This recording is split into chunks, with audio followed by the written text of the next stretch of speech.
Hi friends, ನಾನು Priyanka. Target YouTube ಚಾನಲ್ಗೆ ತಮ್ಮೆಲ್ಲರಿಗೂ ಆತ್ಮೀಯವಾದ ಸ್ವಾಗತ.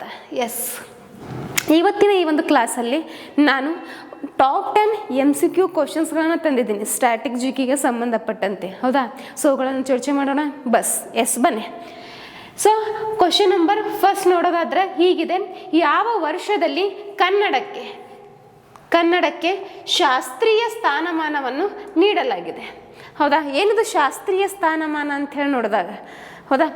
ಸೊ ಅದು ನೋಡೋಕ್ಕಿಂತ ಮುಂಚೆ ಆಪ್ಷನ್ಸ್ಗಳು ಕಾಣ್ತಿದ್ದಾವೆ ನಿಮಗೆ. ಹೌದಾ? 4 ಆಪ್ಷನ್ಗಳಿದ್ದಾವೆ. So first option 2006, second option 2007, third option 2008, last option ಬಂದರೆ 2009 ಅಂತೇಳಿದೆ. ಓಕೆನಾ? ಗೆಸ್ ಮಾಡಿರಿ ಸರಿಯಾದ ಉತ್ತರ ಯಾವುದು ಅಂತೇಳಿ. ವೆರಿ ಇಂಪಾರ್ಟೆಂಟ್ ರೀ ಮುಂಬರುವ ಎಕ್ಸಾಮ್ಗಳಿಗೆ. ಹೌದಾ? ಸೊ PC, PSI ಮತ್ತು KS, SSC ಯಾರು ಓದಾಗತ್ತಿರಲ್ಲ, ಸೊ ಅವರಿಗೆ ತುಂಬಾ ಇಂಪಾರ್ಟೆಂಟ್ ಅದ ಈ ಒಂದು ಕ್ವಶನ್. ಹೌದಾ? ಸೊ ಈ ಕ್ವಶನ್ ಮೇಲೆ ಡೆಫಿನೆಟ್ಲಿ ಒಂದು ಕ್ವಶನ್ ಕೇಳ್ತಾನೆ ನಿಮಗೆ. ಇರಲಿ, ಬನ್ನಿ. ಸೊ ಸರಿಯಾದ ಉತ್ತರ ಬಂದರೆ option number C is a right answer. ಹೌದಾ? ಏನಿದು ಶಾಸ್ತ್ರೀಯ ಸ್ಥಾನಮಾನ ಅಂತ ಹೇಳಿ ನೋಡೋದಾದ್ರೆ,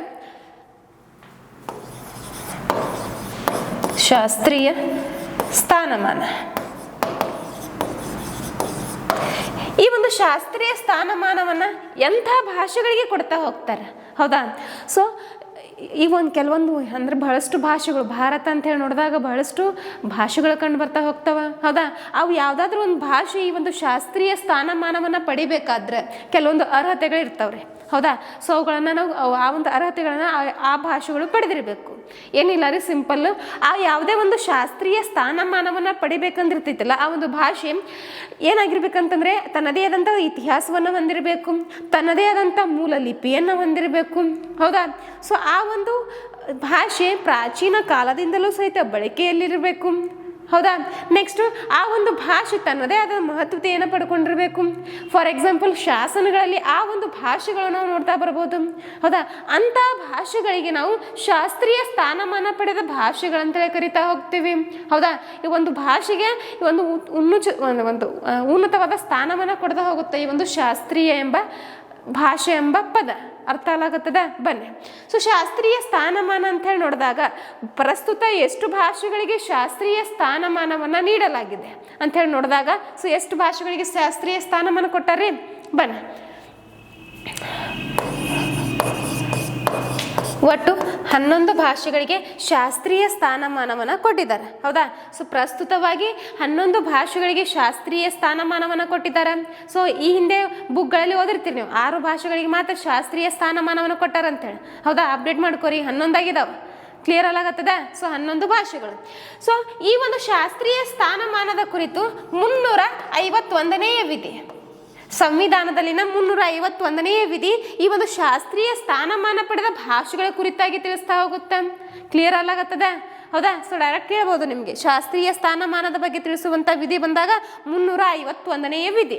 ಹೌದಾ? ಇದರಲ್ಲಿ 11 ಶಾಸ್ತ್ರೀಯ ಸ್ಥಾನಮಾನ ಪಡೆದ ಭಾಷೆಗಳ ಬಗ್ಗೆ ತಿಳಿಸ್ತಾ ಹೋಗುತ್ತೆ. ಬರ್ರಿ. ಸೊ ಒನ್ ಬೈ ಒನ್ ನೋಡೋಣ ಆ 11 ಭಾಷೆಗಳು. ಸೊ ಎಕ್ಸಾಮ್ ಪರ್ಪೋಸ್ ತುಂಬಾ ಇಂಪಾರ್ಟೆಂಟ್. ಬನ್ನಿ. ಇಲ್ಲೊಂದು ಪೇಪರ್ ಕಟ್ಟಿಂಗ್ಸ್ ಕಾಣ್ತಿದೆ ನಿಮಗೆ. ಹೌದಾ? ಸೊ ನೋಡಿರ್ತೀರಿ. ಸೊ ಇನ್ನೂ 5 ಭಾಷೆಗಳಿಗೆ ಶಾಸ್ತ್ರೀಯ ಭಾಷೆ ಸ್ಥಾನ ಅಂತಂದರೆ ಇತ್ತೀಚೆಗೆ, ಹೌದಾ, ಹೋದ ತಿಂಗಳಷ್ಟೇ ಏನಾಗಿದೆ ಅಂದಾಗ ಇನ್ನೂ 5 ಭಾಷೆಗಳಿಗೆ ಶಾಸ್ತ್ರೀಯ ಸ್ಥಾನಮಾನ ಎಂಬ ಹೆಸರನ್ನು ಕೊಡ್ತಾ ಬರ್ತಾರೆ. ಹೌದಾ? ಅಂದರೆ ಈ ಶಾಸ್ತ್ರೀಯ ಸ್ಥಾನಮಾನ ಭಾಷೆಗಳಿಗೆ ಇನ್ನೂ 5 ಭಾಷೆಗಳು ಆ್ಯಡ್ ಆಗಿದ್ದಾವೆ. ಕ್ಲಿಯರ್ ಆಗತ್ತದ? ನಮ್ಮ ಕನ್ನಡವೂ ಸಹಿತ ಒಂದು ಇದರಲ್ಲಿ, ಅದು ನಮ್ಮ ಹೆಮ್ಮೆ. ಹೌದಾ? ಬರ್ರಿ. ಸೊ ಒನ್ ಬೈ ಒನ್ ನೋಡೋಣಂತೆ. ಸೊ ಫಸ್ಟ್ ಒಂದು ನೋಡೋದಾದ್ರೆ, ಹೌದಾ, ತಮಿಳು ಭಾಷೆ. ಸೊ ಈ ತಮಿಳು ಭಾಷೆಯನ್ನು ಯಾವ ವರ್ಷದಲ್ಲಿ ಶಾಸ್ತ್ರೀಯ ಸ್ಥಾನಮಾನ ಪಡೆದ ಭಾಷೆ ಎಂದು ಘೋಷಣೆ ಮಾಡ್ತಾ ಹೋಗ್ತಾರಂದಾಗ 2004. ಸೊ ತುಂಬ ಇಂಪಾರ್ಟೆಂಟ್ ಇಯರು ಮತ್ತು ಭಾಷೆ. ನೆಕ್ಸ್ಟ್ ಎರಡನೆಯ ಭಾಷೆ ಅಂತ ಬಂದಾಗ, ಹೌದಾ, ಸಂಸ್ಕೃತ ಭಾಷೆ. ಸಂಸ್ಕೃತ ಇದನ್ನು 2005ರಲ್ಲಿ ಶಾಸ್ತ್ರೀಯ ಸ್ಥಾನಮಾನ ಭಾಷೆಯನ್ನಾಗಿ ಘೋಷಣೆ ಮಾಡ್ತಾ ಬರ್ತಾರೆ. ನೆಕ್ಸ್ಟ್ ಥರ್ಡ್ ಒನ್ ಬಂದಾಗ ತೆಲುಗು ಭಾಷೆ. ಹೌದಾ? 2008. ನೋಡಿರ್ತೀರಿ ನಿಮಗೆಲ್ಲ ಈ ಎಲ್ಲ ಭಾಷೆಗಳು ಗೊತ್ತಿರ್ತಾವೆ. ಹೌದಾ, ಸಿನಿಮಾಗಳು ನೋಡ್ತಿರ್ಬೋದು ನೀವು. ಇರಲಿ. ಸೊ ತೆಲುಗು ಭಾಷೆ 2008. ನೆಕ್ಸ್ಟ್ 4th ಒನ್ ಬಂದಾಗ ನಮ್ಮ ಹೆಮ್ಮೆ ನಮ್ಮ ಕನ್ನಡ ಭಾಷೆ. ಕನ್ನಡ ಭಾಷೆ 2008. ಹೌದಾ. ನೆಕ್ಸ್ಟ್ 5th ಒನ್ ಬಂದಾಗ, ಹೌದಾ, ಸೊ 5th ಒನ್ ಈಗ ತೆಲುಗು ಕನ್ನಡ ಆಯ್ತಾ. ನೆಕ್ಸ್ಟ್ 5th ಒನ್ ಬಂದಾಗ ಮಲಯಾಳಂ. ಹೌದಾ. ಸೊ ಇದನ್ನ 2013ರಲ್ಲಿ ಸೇರಿಸ್ತಾ ಹೋಗ್ತಾರೆ. ನೆಕ್ಸ್ಟ್ 6th ಒನ್ ಬಂದಾಗ ಯಾವುದು? 6th ಒನ್ ಬಂದಾಗ ಒರಿಯಾ. ಇದನ್ನ 2014ರಲ್ಲಿ ಈ ಒಂದು ಶಾಸ್ತ್ರೀಯ ಸ್ಥಾನಮಾನವನ್ನು ಕೊಡ್ತಾ ಹೋಗ್ತಾರೆ. ಕ್ಲಿಯರ್ ಆಗತ್ತದ. ಸೊ ಇಷ್ಟು 6 ಭಾಷೆಗಳು ಮೊದಲಿದ್ದು. ಇತ್ತೀಚೆಗೆ ಇನ್ನು 5 ಭಾಷೆಗಳನ್ನು ಸೇರಿಸ್ತಾ ಹೋಗ್ತಾರೆ. ಅವುಗಳು ಯಾವ್ಯಾವ ಅಂದಾಗ, ಸೊ 7th ಒನ್ ಬಂದಾಗ ಪಾಲಿ. ಪಾಲಿ. ನೆಕ್ಸ್ಟ್ 8th ಒನ್ ಪ್ರಾಕೃತ. ಹೌದಾ. ನೆಕ್ಸ್ಟ್ ಈ 2 ಭಾಷೆಗಳನ್ನ 2024. ಹೌದಾ. Next 9th one. ಹೌದಾ. ಸೊ ಪಾಲಿ ಪ್ರಾಕೃತ ಆಯಿತು. ನೆಕ್ಸ್ಟ್ ಮರಾಠಿ ಭಾಷೆ. ಮರಾಠಿ ಭಾಷೆ ಇತ್ತೀಚೆಗೆ ಮಹಾರಾಷ್ಟ್ರದೊಳಗೆ ಚುನಾವಣೆ ಆಗ್ತಾ ಬರುತ್ತೆ, ನಿಮಗೆಲ್ಲ ಗೊತ್ತಿರುತ್ತೆ, ನ್ಯೂಸ್ ಪೇಪರ್ ಓದಿರ್ತೀರಿ. ಸೊ ಆ ಟೈಮ್ ಒಳಗೆ ಈ ಒಂದು ಚುನಾವಣೆ ನಡೆಯುವಂಥ ಸಂದರ್ಭದೊಳಗೆ ಈ ಒಂದು ಮರಾಠಿ ಭಾಷೆಗೆ ಶಾಸ್ತ್ರೀಯ ಸ್ಥಾನಮಾನವನ್ನು ಕೊಡ್ತಾ ಹೋಗ್ತಾರೆ. ತಿಳಿಯಾಗತ್ತದ. ಬನ್ನಿ ನೆಕ್ಸ್ಟ್ ಇದು ಸಹಿತ 2024. ನೆಕ್ಸ್ಟು ಬಂಗಾಳಿ ಭಾಷೆ. ಹೌದಾ. ನೆಕ್ಸ್ಟು ಇನ್ನೂ ಒಂದು ಲಾಸ್ಟ್ ಒನ್ 11ನೇದು ಬಂದಾಗ ಯಾವುದು? ಅಸ್ಸಾಮಿ. ಹೌದಾ.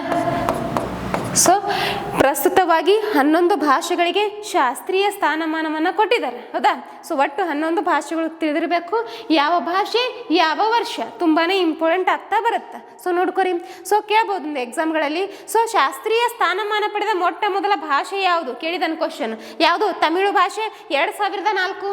ನೆಕ್ಸ್ಟು ಸೊ ಕನ್ನಡ ಭಾಷೆಗೆ ಯಾವ ಒಂದು ವರ್ಷದೊಂದು ಶಾಸ್ತ್ರೀಯ ಸ್ಥಾನಮಾನವನ್ನು ನೀಡಲಾಗಿದೆ? ಸೊ 2008. ನಮ್ಮ ಕನ್ನಡ ಇಲ್ಲಿದೆ ನೋಡ್ರಿ. ಹೌದಾ. ಸೊ ನಮ್ಮ ಕನ್ನಡ ಜೊತೆಗೆ ಯಾವ ಭಾಷೆ ಶಾಸ್ತ್ರೀಯ ಸ್ಥಾನಮಾನವನ್ನು ಪಡ್ಕೊಂಡಿದೆ ಅಂತ ಹೇಳಿ ಕ್ವಶನ್ ಕೇಳ್ಬೋದು. ಅದುವೇ ಬಂದರೆ ತೆಲುಗು. ಕ್ಲಿಯರ್ ಆಗತ್ತದ. ಸೊ ಯಾವ ವರ್ಷ? 2008. ಇತ್ತೀಚೆಗೆ ಎಷ್ಟು ಭಾಷೆಗಳಂದಾಗ 5 ಭಾಷೆಗಳು. ಪಾಲಿ, ಪ್ರಾಕೃತ, ಮರಾಠಿ, ಬಂಗಾಳಿ, ಅಸ್ಸಾಮಿ. ಹೌದಾ.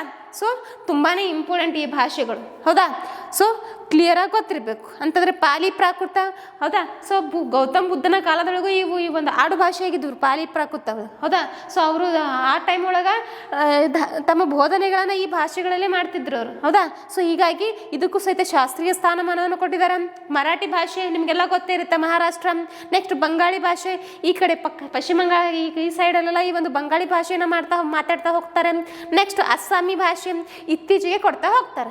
ಇಷ್ಟು. ಇಲ್ಲೊಂದು ಪೇಪರ್ ಕಟಿಂಗ್ಸ್ ಇದೆ. ಇಲ್ಲೇನಿದೆ ಏನಿಲ್ಲ, ಅಪ್ಡೇಟ್ ಆಗ್ರಿ ಅಂತ ಹೇಳಿ ನಾನು ಇಲ್ಲೊಂದು ಪೇಪರ್ ಕಟಿಂಗ್ಸ್ ಹಾಕೊಂಡಿದ್ದೀನಿ. ಸೊ ಇನ್ನೂ 5 ಭಾಷೆಗಳಿಗೆ ಶಾಸ್ತ್ರೀಯ ಭಾಷೆ ಸ್ಥಾನಮಾನವನ್ನು ನೀಡಲಾಗಿದೆ. ಹೌದಾ. ಸೊ 5 ಭಾಷೆಗಳು ಬಂದರೆ ಮರಾಠಿ, ಪಾಲಿ, ಹೌದಾ, ಪ್ರಾಕೃತ, ಅಸ್ಸಾಮಿ, ಬಂಗಾಳಿ. ಸೊ ಇದ್ರ ಒಟ್ಟು ಸಂಖ್ಯೆ 11. ಕ್ಲಿಯರ್ ಆಯಿತು. ಸೊ ನೆಕ್ಸ್ಟ್ ಕ್ವಶನ್ಗೆ ಹೋಗೋಣ. ಎಸ್ ಬನ್ನಿ. ಸೊ ಬ್ರಿಕ್ಸ್ನ ಸದಸ್ಯ ರಾಷ್ಟ್ರಗಳು ಯಾವುವು ಅಂತ ಹೇಳಿ ಕ್ವಶನ್ ಇದೆ. ತುಂಬ ಇಂಪಾರ್ಟೆಂಟ್. ಹೌದಾ. ಸೊ ಬ್ರಿಕ್ಸ್ ಅಂದಾಗ ಇತ್ತೀಚೆಗೆ 16ನೇ ಸಭೆ ನಡೀತಾ ಬರ್ತೈತಿ. ಬ್ರಿಕ್ಸ್ನ ಶೃಂಗಸಭೆ ಅಂತ ಹೇಳಿ ಕರಿತೀವಿ. ಹೌದಾ. ಸೊ ಅದ್ರ ಬಗ್ಗೆಯೂ ಸಹಿತ ಚರ್ಚೆ ಮಾಡೋಣ. ಈ ಕ್ವಶನ್ ನೋಡ್ರಿ. ಬ್ರಿಕ್ಸ್ನ ಸದಸ್ಯ ರಾಷ್ಟ್ರಗಳು ಯಾವುವು ಅಂತ ಹೇಳಿ ಕ್ವಶನ್ ಇದೆ. ಆಪ್ಷನ್ ಕಾಣ್ತಿದ್ದಾವೆ. ಹೌದಾ. ಸೊ 4 ಆಪ್ಷನ್ ಕಾಣ್ತಿದ್ದಾವೆ. ಸೊ ಫಸ್ಟ್ ಆಪ್ಷನ್ ಬಂದರೆ Bangladesh, Russia, Bharat, China, Sudan. Next Brazil, Russia, Bharat, China, ದಕ್ಷಿಣ ಆಫ್ರಿಕಾ. ಥರ್ಡ್ ಆಪ್ಷನ್ ಬಂದರೆ Bhutan, Russia, Bharat, Canada, Sweden ಅಂತೇಳಿದೆ. Last option Brazil, Russia, Bharat, Cuba, Singapore ಇದೆ. ಎಸ್. ಸೊ ಗೆಸ್ ಮಾಡ್ರಿ ಸರಿಯಾದ ಉತ್ತರ ಯಾವುದಂತೇಳಿ. ಹೌದಾ. Quick.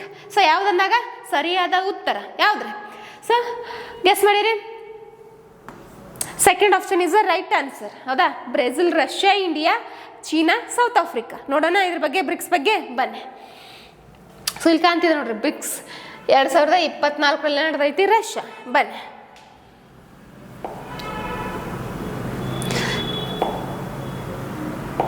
S BRICS.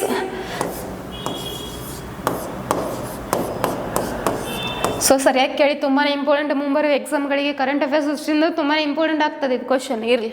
So BRICS ಬಗ್ಗೆ ನೋಡೋಣ. ಸೊ ಈ ಬ್ರಿಕ್ಸ್ ಎಂಬ ಪದ ಹೌದಾ, ಇದ್ರೊಳಗೆ ಸದಸ್ಯ ರಾಷ್ಟ್ರಗಳನ್ನು ನೋಡ್ತಾ ಹೋಗ್ಬೋದು ಹೌದಾ. So Brazil, Russia, India, China, South Africa. Clear ಆಗತ್ತದ? ಬನ್ನಿ ನೋಡೋಣ. ಸೊ ಬ್ರಿಕ್ಸ್ ಅಂತೇಳಿದೆ. ಸೊ ಈ ಬ್ರಿಕ್ಸ್ ಅಂತ ಬಂದಾಗ ಪ್ರಮುಖ ಅಂತಾರಾಷ್ಟ್ರೀಯ ಸಂಘಟನೆಗಳಲ್ಲಿ ಬ್ರಿಕ್ಸ್ ಕೂಡ ಒಂದಾಗಿರುತ್ತೆ ಹೌದಾ. ಈ ಬ್ರಿಕ್ಸ್ನಲ್ಲಿರುವಂಥ ಸದಸ್ಯ ರಾಷ್ಟ್ರಗಳು ಎಂಥವಾಗಿರ್ತವೆ ಅಂದಾಗ ಅಭಿವೃದ್ಧಿ ಹೊಂದಿದ ರಾಷ್ಟ್ರಗಳಾಗಿರ್ತವೆ ಹೌದಾ. ಸೊ ಬನ್ನಿ ನೋಡೋಣ. ಈ ಒಂದು ಬ್ರಿಕ್ಸ್ ಎಂಬ ಪದ ಮೊಟ್ಟ ಮೊದಲವಾಗಿ ಬಳಸಿದವರು ಯಾರಂದಾಗ ಸರ್ ಜಿಮ್ ಓನಿಲ್.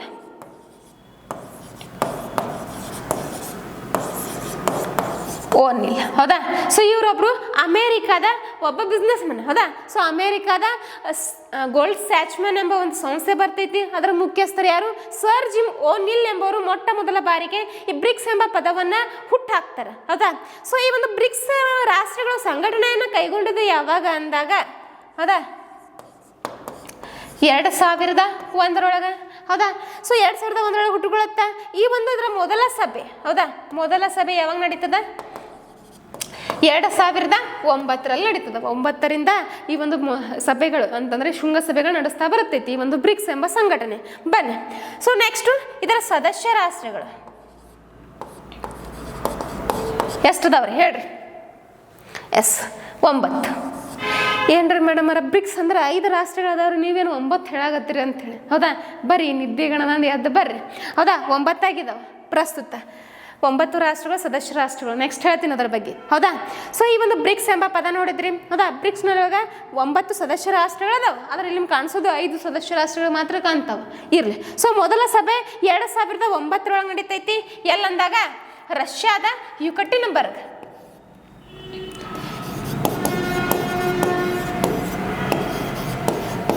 ಹೌದಾ. ರಷ್ಯಾದ ಯುಕಟಿನ್ಬರ್ಗ್ ಒಳಗೆ ಮೊಟ್ಟ ಮೊದಲ ಈ ಒಂದು ಬ್ರಿಕ್ಸ್ ಸಮ್ಮೇಳನ ನಡೀತಾ ಬರ್ತೈತಿ ಹೌದಾ. ಶೃಂಗಸಭೆ ನಡೀತಾ ಬರುತ್ತೆ.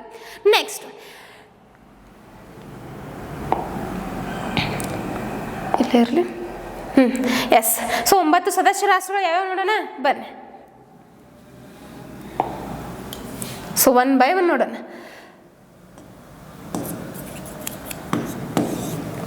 ಹೌದಾ. ಸೊ ಬ್ರಿಕ್ಸ್ ಅಂತೇಳಿ Brazil,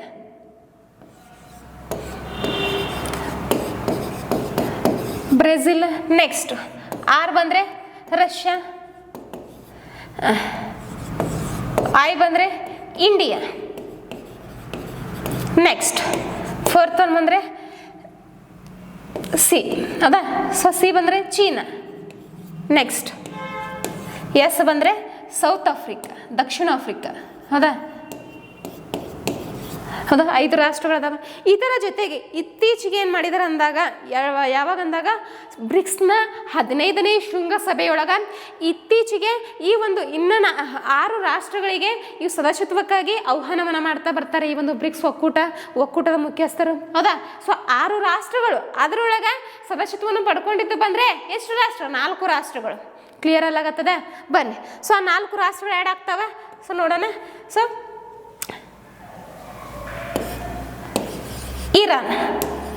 Iran, next 7th one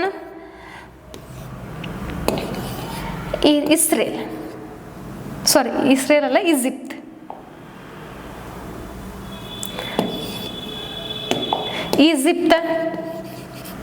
ಹೌದಾ.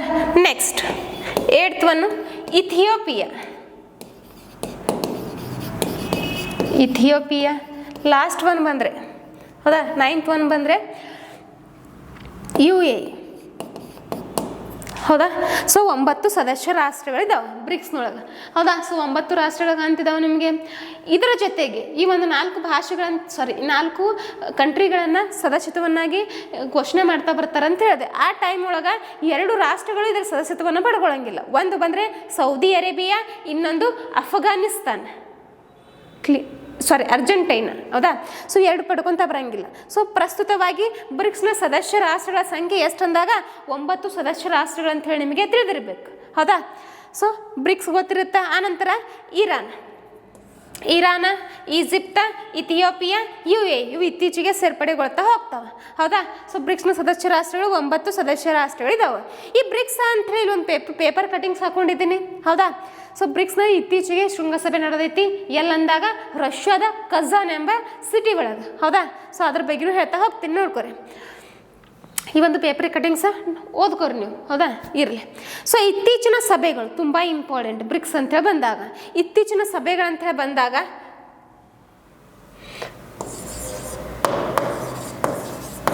ಹೌದಾ? ಸೊ ಇತ್ತೀಚಿನ ಸಭೆ 15ನೇ ಸಭೆ ಎಲ್ಲಿ ನಡೀತದ? 15ನೇ ಸಭೆ ದಕ್ಷಿಣ ಆಫ್ರಿಕಾದ ಜೋಹಾನ್ಸ್ಬರ್ಗ್. ದಕ್ಷಿಣ ಆಫ್ರಿಕಾದ ಜೋಹಾನ್ಸ್ಬರ್ಗ್ ಕೇಳಿರಿ ಹೆಸರ? ಹೌದಾ? ಸೊ ಜೋಹಾನ್ಸ್ಬರ್ಗ್ ಒಳಗೆ 15ನೇ ಸಭೆ ನಡೀತಾ ಬರುತ್ತೆ, ಶೃಂಗಸಭೆ. ಯಾವ ವರ್ಷ? 2023, ಹೋದ ವರ್ಷ ಅಟ್ಟೆ ನಡೀತೈತಿ. ಈ ಒಂದು ಶೃಂಗಸಭೆಯೊಳಗೆ ಏನಾಗುತ್ತೆ ಅಂದಾಗ ಈ ಒಂದು ಇತರ ಒಂದು 6 ರಾಷ್ಟ್ರಗಳಿಗೆ ಈ ಒಂದು ಬ್ರಿಕ್ಸ್ನ ಸದಸ್ಯತ್ವವನ್ನು ಪಡ್ಕೋಬೇಕಂತೇಳಿ ಆಹ್ವಾನಕ್ಕೂ ಮಾಡ್ತಾ ಹೋಗ್ತಾರೆ. ಆದ್ರೆ ಅದರೊಳಗೆ ಪಡ್ಕೊಂಡಿದ್ದು 4 ರಾಷ್ಟ್ರಗಳು ಮಾತ್ರ. ಹೀಗಾಗಿ ಪ್ರಸ್ತುತ ಎಷ್ಟದವ? 9 ಸದಸ್ಯ ರಾಷ್ಟ್ರ. ನೆಕ್ಸ್ಟ್ 16ನೇ ಸಭೆ ತುಂಬ ಇಂಪಾರ್ಟೆಂಟ್. 16ನೇ ಸಭೆ ಎಲ್ಲಿ ನಡೀತದ? ರಷ್ಯಾ. ಎಕ್ಸಾಮ್ ಕೇಳ್ತಾನೆ ನಿಮಗೆ. ರಷ್ಯಾದ ಕಜಾನ್ ಎಂಬ ಸಿಟಿ ಒಳಗೆ ನಡೀತಾ ಬರುತ್ತೆ, ಹೌದಾ? ಸೊ ಇದು 16ನೇ ಸಭೆ ಆಗಿರುತ್ತೆ, 2024, ಹೌದಾ? ಇದೇ ವರ್ಷ ನಡೆದೈತಿ, ಜೂನ್ ತಿಂಗಳಲ್ಲಿ. ಇರಲಿ, ಇಷ್ಟು ಬ್ರಿಕ್ಸ್ ಬಗ್ಗೆ ನಿಮಗೆ ತಿಳಿದಿರಬೇಕು, ಸದಸ್ಯ ರಾಷ್ಟ್ರಗಳು, ಹೌದಾ? ಸೊ ಇತ್ತೀಚೆಗೆ ಸಭೆಗಳೆಲ್ಲ ನಡೆದಾವ, ತುಂಬ ಇಂಪಾರ್ಟೆಂಟ್ ಆಗ್ತಾ ಬರ್ತಾವೆ ನಿಮಗೆ. ಕ್ಲಿಯರ್ ಆಯಿತು? ಸೊ ನೋಡ್ಕೊರಿ ಒಂದು ಸರ್ತಿ. ನೆಕ್ಸ್ಟ್ ಕ್ವಶನ್ ಹೋಗೋಣ. ಈ ಕೆಳಕಂಡವರಲ್ಲಿ ಭಾರತ ರತ್ನ ಪ್ರಶಸ್ತಿಯನ್ನು ಪಡೆದ ಮೊದಲಿಗರು ಯಾರು ಅಂತ ಹೇಳಿ ಕ್ವಶನ್ ಇದೆ, ಹೌದಾ? ಸೊ ಆಪ್ಷನ್ಗಳು: ಫಸ್ಟ್ ಆಪ್ಷನ್ ಭಗವಂತ ದಾಸ, ಡಾಕ್ಟರ್ ಎಸ್ ರಾಧಾಕೃಷ್ಣನ್ ಅಂತೇಳಿದೆ, ಜವಾಹರ್ಲಾಲ್ ನೆಹರು, ಭಗತ್ ಸಿಂಗ್, ಹೌದಾ? ಸೊ ಸರಿಯಾದ ಉತ್ತರ ಗೆಸ್ ಮಾಡ್ರಿ.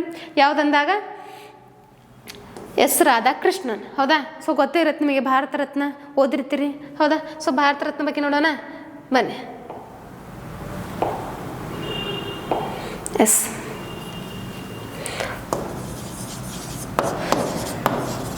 ಭಾರತ ರತ್ನ. ಸೊ ಭಾರತ ರತ್ನ ಅಂದರೆ ಬಂದಾಗ ನಿಮಗೆ ಏನು ನೆನಪಾಗತ್ರಿ? ಇರಲಿ. ಸೊ ಭಾರತ ರತ್ನ ಅಂತ ಹೇಳಿ ಬಂದಾಗ ಭಾರತದ ಅತ್ಯುನ್ನತ ನಾಗರಿಕ ಪ್ರಶಸ್ತಿ ಯಾವುದು ಅಂದಾಗ ಭಾರತ ರತ್ನ ಪ್ರಶಸ್ತಿ, ಹೌದಾ? ಭಾರತದಲ್ಲಿ ಅತ್ಯುನ್ನತ ಪ್ರಶಸ್ತಿ ಭಾರತ ರತ್ನ. ಈ ಒಂದು ಭಾರತ ರತ್ನ ಪ್ರಶಸ್ತಿವನ್ನ ಯಾವ ವರ್ಷದಿಂದ ಕೊಡಕ್ಕೆ ಸ್ಟಾರ್ಟ್ ಮಾಡ್ತಾರೆ? ಸ್ಥಾಪನೆ ಯಾವಾಗ ಆಗುತ್ತೆ ಅಂದಾಗ 1954ರಲ್ಲಿ ಸ್ಥಾಪನೆ ಆಗುತ್ತೆ. ನೀಡುವವರು ಬಂದ್ರೆ ಯಾರು ನೀಡ್ತಾರ? ಭಾರತ ಸರ್ಕಾರ, ಹೌದಾ? ನೀಡುವ ವ್ಯಕ್ತಿ ಬಂದಾಗ ರಾಷ್ಟ್ರಪತಿ. ನೀಡುವ ಸ್ಥಳ ಅಂತೇಳಿ ಬಂದಾಗ ರಾಷ್ಟ್ರಪತಿ ಭವನ, ಹೌದಾ? ಸೊ ರಾಷ್ಟ್ರಪತಿ ಭವನ ನವದೆಹಲಿ ಒಳಗೆ ಐತಿಲ್ಲ, ಸೊ ಅಲ್ಲಿ ಕೊಡ್ತಾ ಹೋಗ್ತಾರೆ. ನೆಕ್ಸ್ಟ್ ಇದರ ಮೊತ್ತ ಐತೇನ್ರಿ? ಇದಕ್ಕೆ ಬನ್ನಿ, ಮೊತ್ತ ಅದೇನು? ಮೊತ್ತಿಲ್ಲ, ಯಾಕಂತಂದ್ರೆ ಶೂನ್ಯ ಮೊತ್ತ. ಸೊ ಬದಲಾಗಿ ಒಂದು ಕಂಚಿನ ಪ್ರತಿಮೆಯನ್ನು, ಒಂದು ಪದಕವನ್ನು ಕೊಡ್ತಾರೆ, ಕಂಚಿನ ಪದಕವನ್ನು, ಹೌದಾ? ಇಲ್ಲಿ ಕಾಣ್ತಿದ್ದೇನಾ?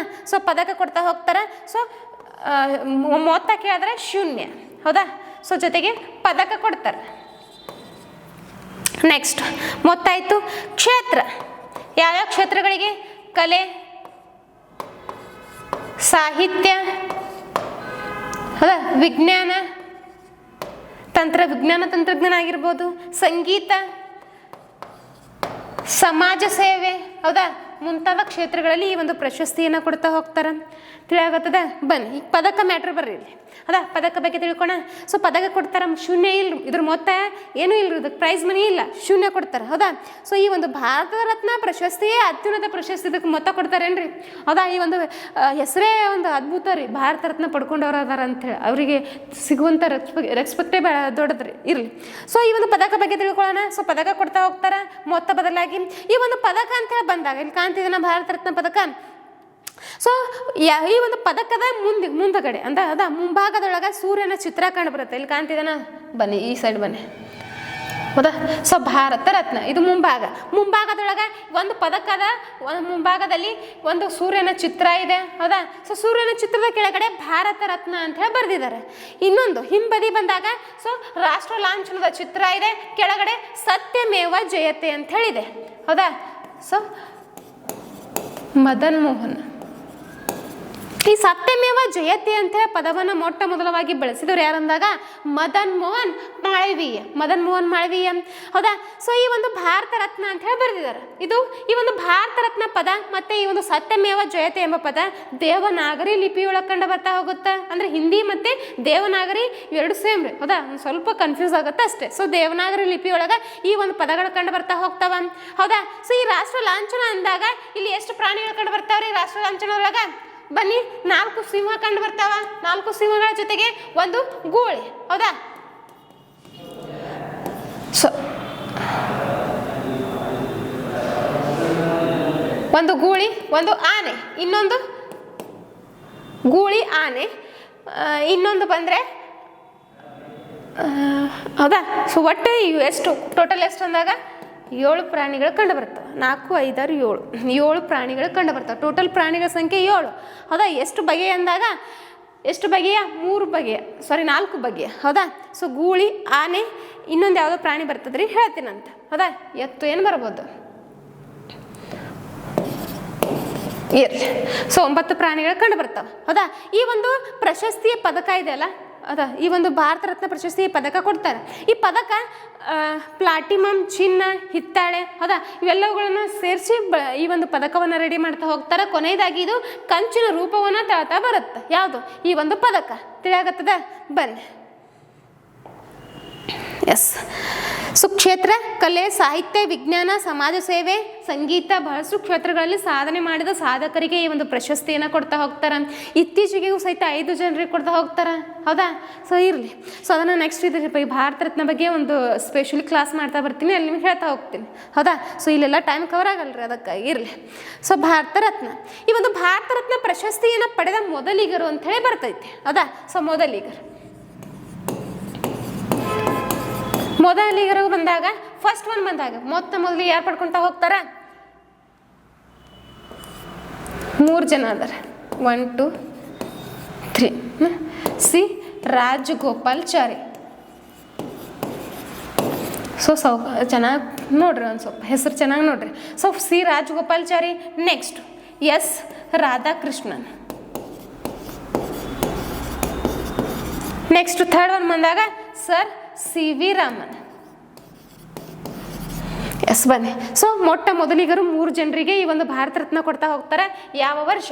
1954 ಕೊಡ್ತಾ ಹೋಗ್ತಾರೆ, ಹೌದಾ. 3 ಜನರು ಯಾರಂದಾಗ ಫಸ್ಟ್ ಒನ್ ಸಿ ರಾಜಗೋಪಾಲಾಚಾರಿ. ಈ ಸಿ ರಾಜಗೋಪಾಲಾಚಾರಿ ಬಗ್ಗೆ ನೋಡಿದಾಗ, ಹೌದಾ, ಇವರು ಯಾವ ರಾಜ್ಯದವರು ಅಂದಾಗ ತಮಿಳುನಾಡಿನವರು, ಹೌದಾ. ಸೊ ಇವರು ಸಿ ರಾಜಗೋಪಾಲಾಚಾರಿ ಸ್ವತಂತ್ರ ಭಾರತದ ಮೊಟ್ಟ ಮೊದಲ ಭಾರತೀಯ ಗವರ್ನರ್ ಜನರಲ್. ತಿಳಿಯಾಗತ್ತದ? ಬನ್ನಿ. ಸ್ವತಂತ್ರ ಭಾರತದ ಮೊಟ್ಟ ಮೊದಲ ಭಾರತೀಯ ಗವರ್ನರ್ ಜನರಲ್. ಹಾಗಿದ್ರೆ ಬಂಗಾಳದ ಮೊದಲ ಗವರ್ನರ್ ಯಾರ್ರಿ? Robert Clive. ಬಂಗಾಳದ ಮೊದಲ ಗವರ್ನರ್ ಜನರಲ್ ಯಾರ್ರಿ? ವಾನ್ ಹೇಸ್ಟಿಂಗ್ಸ್, ಹೌದಾ. ಸೊ ಈ ಥರ ಬರ್ತಾ ಹೋಗ್ತವೆ. ಆ ಒಂದು ನೆಕ್ಸ್ಟ್ ಕ್ಲಾಸಲ್ಲಿ ಅದ್ರ ಬಗ್ಗೆ ಕವರ್ ಮಾಡ್ತೀನಿ. ಸೊ ಹೀಗಾಗಿ ಸ್ವತಂತ್ರ ಭಾರತದ ಮೊಟ್ಟ ಮೊದಲ ಭಾರತೀಯ ಗವರ್ನರ್ ಜನರಲ್ ಬಂದರೆ ಸಿ ರಾಜಗೋಪಾಲಾಚಾರಿ ಅವರಿಗೆ ಯಾವಾಗ 1954 ಈ ಒಂದು ಭಾರತ ರತ್ನ ಪ್ರಶಸ್ತಿಯನ್ನು ಕೊಟ್ಟು ಗೌರವಿಸಲಾಗುತ್ತೆ, ಹೌದಾ. ಇವರು ತಮಿಳುನಾಡಿನವರು, ಹೌದಾ. ಇಷ್ಟು ಕ್ಲಿಯರ್ ಆಗಿ ನಿಮಗೆ ತಿಳಿದಿರಬೇಕು. ಸಿ ರಾಜಗೋಪಾಲಾಚಾರಿ ಇವರಿಗೆ ಒಂದು ಬಿರುದು ಐತಿ, ರಾಜಾಜಿ ಅಂತ ಹೇಳಿ ಕರೀತಾರೆ. Next sir C V. ರಾಮನ್. ಇವರು ಕೂಡ ಆಂಧ್ರ ಪ್ರದೇಶ ರಾಜ್ಯದವರು. Sir C V. ರಾಮನ್ ಅವರು ಜನನ ಬಂದರೆ 1888, ಹೌದಾ. ನೆಕ್ಸ್ಟ್ ಸೆಪ್ಟೆಂಬರ್ 5, ಹೌದಾ. ಸೊ ಈ ಒಂದು ದಿನ ಅಂತ ನಾವು ಟೀಚರ್ಸ್ ಅಂತ ಸೆಲೆಬ್ರೇಟ್ ಮಾಡ್ತೀವಿ. ಯಾರ ನೆನಪಿಗಾಗಿ? ಎಸ್ ರಾಧಾಕೃಷ್ಣನ್ ಅವರ ನೆನಪಿಗಾಗಿ, ಹೌದಾ. ಸೊ ಇವ್ರು ಹುಡ್ತಾರ ಎಲ್ಲಿ? ಆಂಧ್ರ ಪ್ರದೇಶ ಒಳಗೆ.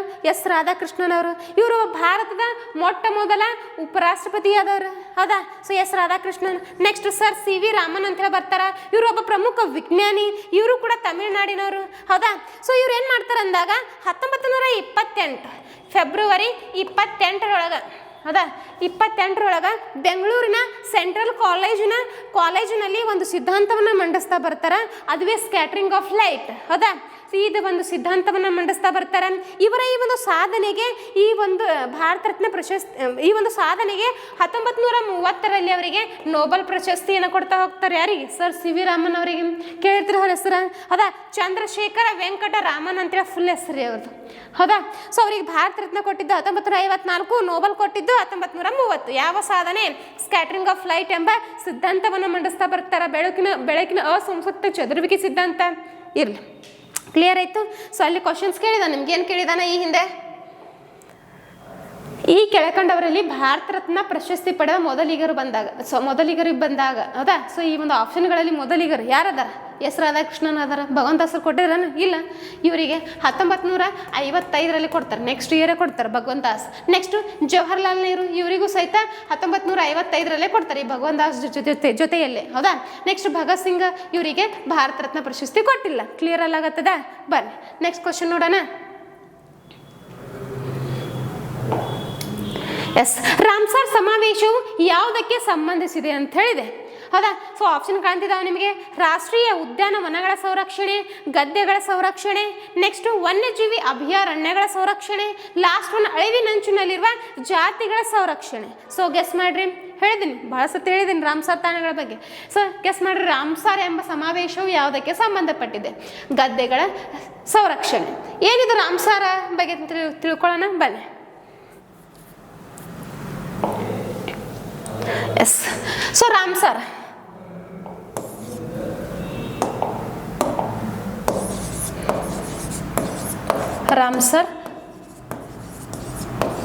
ಸಮಾವೇಶ ಬನ್ನಿ. ಸೊ ಏನಿದೆ ರಾಮ್ಸರ್ ಸಮಾವೇಶ ಅಂದಾಗ, ಹೌದಾ? ಸೊ ಈ ರಾಮ್ಸರ್ ಇಲ್ಲಿ ಹೈಲೈಟ್ ಅಲ್ಲಾಗತ್ತದಲ್ಲ ನಿಮ್ಗೆ ರಾಮ್ಸರ್ ಅಂತೇಳಿ. ಈ ಒಂದು ರಾಮ್ಸರ್ ಅನ್ನೋದು ಒಂದು ಸ್ಥಳದ ಹೆಸರು ಅಂತ ಹೇಳಿ ನಿಮಗೆ ತಿಳಿದಿರಬೇಕು. ಈ ಒಂದು ರಾಮ್ಸರ್ ಸ್ಥಳ ಎಲ್ಲಿ ಕಂಡು ಬರುತ್ತಾ?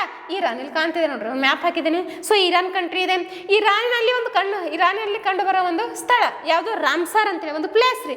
ಅದ್ರ ಹೆಸರು ರಾಮ್ಸರ್. ಅದೊಂದು ಜೌಗು ಭೂಮಿ. ಹೇಳ್ತೀನಿ ಜೌಗು ಭೂಮಿ ಅಂತಂದ್ರೆ ಏನು? ಇದೊಂದು ಜೌಗು ಭೂಮಿ. ಇದು ಕ್ಯಾಸ್ಪಿಯನ್ ಸಿ, ಇಲ್ಲಿ ಕಾಣ್ತಿದೆನಾ? Caspian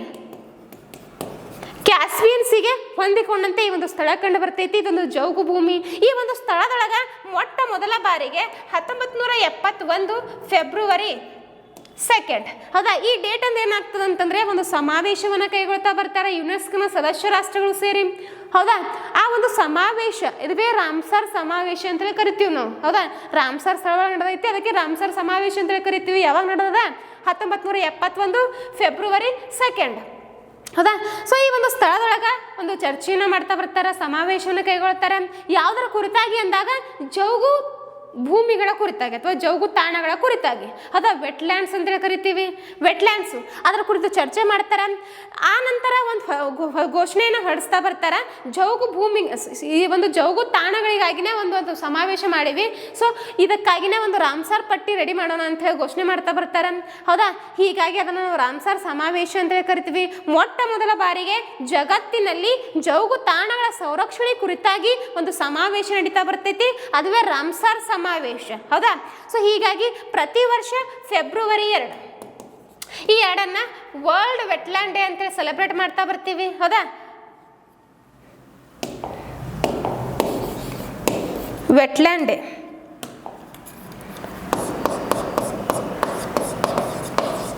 wetlands day, wetland day ಅಂತೇಳಿ ನಾವು ಪ್ರತಿ ವರ್ಷ ಸೆಲೆಬ್ರೇಟ್ ಮಾಡ್ಕೊತಾ ಬರ್ತೀವಿ. ಜೌಗು ಭೂಮಿ, ವೆಟ್ಲ್ಯಾಂಡ್ಸ್ ಡೇ ಏನಂದ್ರೂ ಪರವಾಗಿಲ್ಲ, ಹೌದಾ? ಸೊ 2024 ಈ ವೆಟ್ಲ್ಯಾಂಡ್ಸ್ ಡೇನ ಧ್ಯೇಯ ವಾಕ್ಯ ಅಂತ ಹೇಳಿ ಬಂದಾಗ, ಜೌಗು ದಿನದ ಧ್ಯೇಯ ವಾಕ್ಯ ಅಂತೇಳಿ ಬಂದಾಗ wetlands and human well being, ಹೌದಾ? ಸೊ ನೆಕ್ಸ್ಟ್ ಈ ಒಂದು ರಾಮ್ಸರ್ ಸಮಾವೇಶ ನಡೀತೈತಿ. ಈ ಒಂದು ಸಮಾವೇಶದೊಳಗ ನಾವು ರಾಮ್ಸರ್ ಪಟ್ಟಿಗಳನ್ನ ರೆಡಿ ಮಾಡ್ಕೊಳ್ಳೋಣ. ಅದರಲ್ಲಿ ಈ ಜೌಗು ಭೂಮಿಗಳ ಕುರಿತಾಗಿ ನಾವು ಈ ಜೌಗು ಭೂಮಿಗಳ ರಕ್ಷಣೆಯನ್ನ ಮಾಡ್ಕೊತ ಬರೋಣ ಅಂತೇಳಿ ಒಪ್ಪಂದ ಆಗ್ತೈತಿ, ಹೌದಾ? ಸೊ ಏನಿದೆ ಜೌಗು ಭೂಮಿ ಅಂತ ಹೇಳಿ ನೋಡಿದಾಗ, ಹೌದಾ? ಏನಿಲ್ರಿ, ಇಲ್ಲಿ ಕಾಣ್ತಿದೆ ನಿಮಗೆ ಒಂದು ಇಮೇಜ್ ಕಾಣ್ತಿದೆ ಇಲ್ಲಿ, ಹೌದಾ? ಸೊ ಇಲ್ಲಿ ಕಾಣ್ತಿದೆ ಜೌಗು ಭೂಮಿ. ಈ ಒಂದು ಭೂಮಿ ಜೌಗು ಭೂಮಿ ಅಥವಾ ಒಂದು ಪ್ರದೇಶ ಅದು, ಹೌದಾ? ಅದು ಯಾವ ಥರ ಇರುತ್ತೆ ಅಂದಾಗ, ಆ ಒಂದು ಜೌಗು ಭೂಮಿ ಅಂತ ಹೇಳಿ ಬಂದರೆ ಸಂಪೂರ್ಣವಾಗಿ ನೀರಿನಿಂದ ಕೂಡಿರಬಾರ್ದು, ಸಂಪೂರ್ಣವಾಗಿ ಭೂಮಿಯಿಂದನೂ ಕೂಡಿರಬಾರ್ದು. ಇವೆರಡರ ಮಧ್ಯಂತರ ಸ್ಥಿತಿ ಒಳಗೆ ಆ ಒಂದು ಪ್ರದೇಶ ಕಂಡು ಬರಬೇಕು. ಆ ಪ್ರದೇಶದಲ್ಲಿ ಬಹಳಷ್ಟು ಜೀವಿಗಳಿಗೆ ಆಸರೆಯಾಗಿರಬೇಕು, ಅನೇಕ ಸಸ್ಯ ಸಂಕುಲಗಳು ಅಲ್ಲಿ ವಾಸವಾಗಿರಬೇಕು, ಹೌದಾ? ಜೀವಿಗಳಿಗೆ ಆಶ್ರಯ ತಾಣವಾಗಿರಬೇಕು. ಅಂಥ ತಾಣಗಳು ಅಂತಂದರೆ ಈ ಜೌಗು ಭೂಮಿಗಳಲ್ಲಿ ಗದ್ದೆಗಳು ಬರ್ತಾವ. ಆವಾಗಲೇ ಆಪ್ಷನ್ ನೋಡಿ ನಾವು ಗದ್ದೆಗಳು ಅಂತ ಹೇಳಿ ಕೊಟ್ಟಿದ್ದಾನೆ. ಸೊ ಗದ್ದೆಗಳು ಬರ್ತಾವ, ಹೌದಾ? ನೆಕ್ಸ್ಟು ಮಾನವ ನಿರ್ಮಿತ ಭೂತಟ ಕೆರೆಗಳು ಬರ್ತಾ ಹೋಗ್ತಾವ, ಪಕ್ಷಿ ಪಕ್ಷಿಧಾಮಗಳು, ಸರೋವರಗಳು, ಕೆಲವೊಂದು ಅರಣ್ಯ ಪ್ಲೇಸ್ಗಳು ಕಂಡು ಬರ್ತಾವ. ಹೌದಾ? ಸೊ ಬಹಳಷ್ಟು ಪ್ಲೇಸ್ಗಳು ಕಂಡು ಬರ್ತಾವ. ಅವುಗಳನ್ನು ನಾವು ಜೋಗು ಭೂಮಿ ಅಂತ ಹೇಳಿ ಕರಿತೀವಿ. ಕ್ಲಿಯರ್ ಅಲ್ಲಾಗತ್ತದ? ಜೋಗು ಭೂಮಿ ಅಂದ್ರೆ ಅವುಗಳ ರಕ್ಷಣೆಗೆ ಈ ಒಂದು ರಾಮ್ಸರ್ ಸಮಾವೇಶ ಕೈಗೊಳ್ತಾ ಹೋಗ್ತಾರೆ. ಹೀಗಾಗಿ ಈ 1971ರಿಂದ ಲಿಸ್ಟ್ ಮಾಡ್ತಾ ಹೋಗ್ತಾರೆ ರಾಮ್ಸರ್ ಪಟ್ಟಿ ಅಂತೇಳಿ. ಹೌದಾ? ಸೊ ಪಟ್ಟಿ ಅಂತೇಳಿ ಮಾಡ್ತಾ ಹೋಗ್ತಾರೆ. ಈ ಒಂದು ರಾಮ್ಸರ್ ಪಟ್ಟಿಗೆ ನಮ್ಮ ಭಾರತ ಸಹಿ ಹಾಕಿದ್ದು ಯಾವಾಗ ಅಂದಾಗ, ವೆರಿ ಇಂಪಾರ್ಟೆಂಟ್, ಯಾವಾಗ ಸಹಿ ಆಗ್ತದೆ ಅಂದಾಗ 1981, 10 ವರ್ಷದ ನಂತರ. ಹೌದಾ? ಫೆಬ್ರವರಿ 1. ಹೌದಾ? ಇಲ್ಲಿ ಫೆಬ್ರವರಿ 2, ಇಲ್ಲಿ ಫೆಬ್ರವರಿ 1 ಭಾರತ ಸಹಿ ಆಗ್ತದ. ನಮ್ಮ ಭಾರತವು ಸಹಿತ 1981ರಿಂದ ರಾಮ್ಸರ್ ಪಟ್ಟಿ ಒಳಗೆ ತನ್ನದೇ ಆದಂಥ ಸದಸ್ಯತ್ವವನ್ನು ಪಡ್ಕೊಂತ ಹೋಗ್ತದೆ. ಹೌದಾ? ಹೀಗಾಗಿ ಭಾರತದಲ್ಲಿ ಮೊಟ್ಟ ಮೊದಲ ಬಾರಿಗೆ ರಾಮ್ಸರ್ ತಾಣ ಅಂತ ಘೋಷಣೆ ಮಾಡ್ತಾ ಬರ್ತಾರೆ. ಹೌದಾ? ಸೊ ಯಾವುದಂದಾಗ ಚಿಲ್ಕಾ ಲೇಕ್ ಆಗಿರ್ಬೋದು. ಹೌದಾ? ಮೊಟ್ಟ ಮೊದಲ ರಾಮ್ಸರ್ ತಾಣ ಚಿಲ್ಕಾ ಲೇಕ್ ಆಗಿರ್ಬೋದು. Next Keoladeo, Chilka lake, Keoladeo. ಹೌದಾ? ಇದು ನ್ಯಾಷನಲ್ ಪಾರ್ಕ್ ರೀ, ರಾಷ್ಟ್ರೀಯ ಉದ್ಯಾನವನ ಕಿಯೋಲಾಡಿಯೋ. ಚಿಲ್ಕಾ ಲೇಕ್, ಹೌದಾ? ಸರೋವರ, ಉಪ್ಪು ನೀರಿನ ಸರೋವರ, ಭಾರತದ ಅತಿ ದೊಡ್ಡ ಸರೋವರ. ಲಾಸ್ಟ್ ಟೈಮು ಸಿವಿಲ್ PCR ಬರ್ದಿರಿ ಗೊತ್ತಿರುತ್ತೆ. ಸೊ ಚಿಲ್ಕಾ ಲೇಕ್ ಬಗ್ಗೆ ಕ್ವಶನ್ ಕೇಳಿದಾನೆ. ಹೌದಾ? ಸೊ ಭಾರತದ ಅತಿ ದೊಡ್ಡ ಉಪ್ಪು ನೀರಿನ ಸರೋವರ ಯಾವುದು? Chilka lake. Keoladeo national park Rajasthan. ಹೌದಾ? ರಾಜಸ್ಥಾನ ಒಳಗೆ ಕಂಡು ಬರ್ತೈತಿ. ನೆಕ್ಸ್ಟ್ ಈ ಚಿಲ್ಕಾ ಲೇಕ್ ಬಂದರೆ ಒಡಿಸ್ಸಾ. ನೆಕ್ಸ್ಟ್ ಇದಕ್ಕೆ ಸಂಬಂಧಪಟ್ಟಂತೆ ಮಾಂಟ್ರಿಯಾಕ್ಸ್ ರೆಕಾರ್ಡ್ ಕಂಡು ಬರುತ್ತೆ. ಏನಿದು ಮಾಂಟ್ರಿಯಾಕ್ಸ್ ರೆಕಾರ್ಡ್ ಅಂತ ಹೇಳಿ ಬಂದಾಗ? ಹೌದಾ? ಸೊ ಮಾಂಟ್ರಿಯಾಕ್ಸ್ ರೆಕಾರ್ಡ್ ಅಂತಂದರೆ ಈ ಒಂದು ರಾಮ್ಸರ್ ತಾಣಗಳಂತೇಳಿ ಆಲ್ರೆಡಿ ಘೋಷಣೆ ಆಗಿರ್ತಾವಲ್ಲ, ಅಂತಹ ತಾಣಗಳನ್ನು ಮತ್ತಿಷ್ಟು ರಕ್ಷಣೆ ಮಾಡ್ತಾ ಬರ್ತೈತಿ ಈ ಒಂದು ಮಾಂಟ್ರಿಯಾಕ್ಸ್ ರೆಕಾರ್ಡ್ ಒಳಗೆ. ಅಂತಂದರೆ ಆ ಒಂದು ತಾಣಗಳು ಅಳಿವಿನಂಚಿನಲ್ಲಿದ್ರೆ, ಮಾನವನ ಹಸ್ತಕ್ಷೇಪ ಬಹಳಷ್ಟು ಆಗ್ತಿದ್ರೆ, ಅವುಗಳಿಂದ ಅಲ್ಲಿರುವಂಥ ಜೀವಿಗಳನ್ನು ಕಾಪಾಡಲು ಈ ಒಂದು ಮಾಂಟ್ರಿಯಾಕ್ಸ್ ರೆಕಾರ್ಡ್ ಮಾಡ್ತಾ ಬರ್ತಾರೆ. ಸೊ ಈ ಮಾಂಟ್ರಿಯಾಕ್ಸ್ ರೆಕಾರ್ಡ್ ಒಳಗೆ ಮೊಟ್ಟ ಮೊದಲವಾಗಿಯೇ ಈ ಒಂದು ಚಿಲ್ಕಾ ಲೇಕನ್ನು ಸೇರಿಸ್ತಾ ಹೋಗ್ತಾರೆ. ಆನಂತರ ಆ ಪಟ್ಟಿಯಿಂದ ಅದು ಹೊರಬರುತ್ತೆ. ಹೌದಾ? ಇರಲಿ. ಸೊ ಇಷ್ಟು ರಾಮ್ಸರ್ ಸಮಾವೇಶ ಅಂತೇಳಿ ನೋಡ್ತೀವಿ. ಸೊ ನೆಕ್ಸ್ಟು ಈ ರಾಮ್ಸರ್ ಪಟ್ಟಿಗೆ ಸೇರಿದ ಭಾರತದ ತಾಣಗಳಂತ ಬಂದಾಗ ಭಾರತದಲ್ಲಿ ಎಷ್ಟು ತಾಣಗಳದಾವ? ರಾಮ್ಸರ್ ತಾಣಗಳು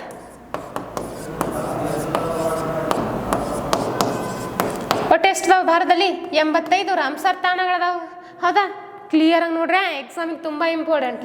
ಮುಂಬರುವ ಎಕ್ಸಾಮ್ಗಳಿಗೆ ಕೇಳ್ತಾನೆ ನಿಮಗೆ. 85 ಪ್ರಸ್ತುತ ಭಾರತದಲ್ಲಿ ಒಟ್ಟು ರಾಮ್ಸರ್ ತಾಣಗಳು ಎಷ್ಟಿದಾವೆ? 85 ಅದಾವು.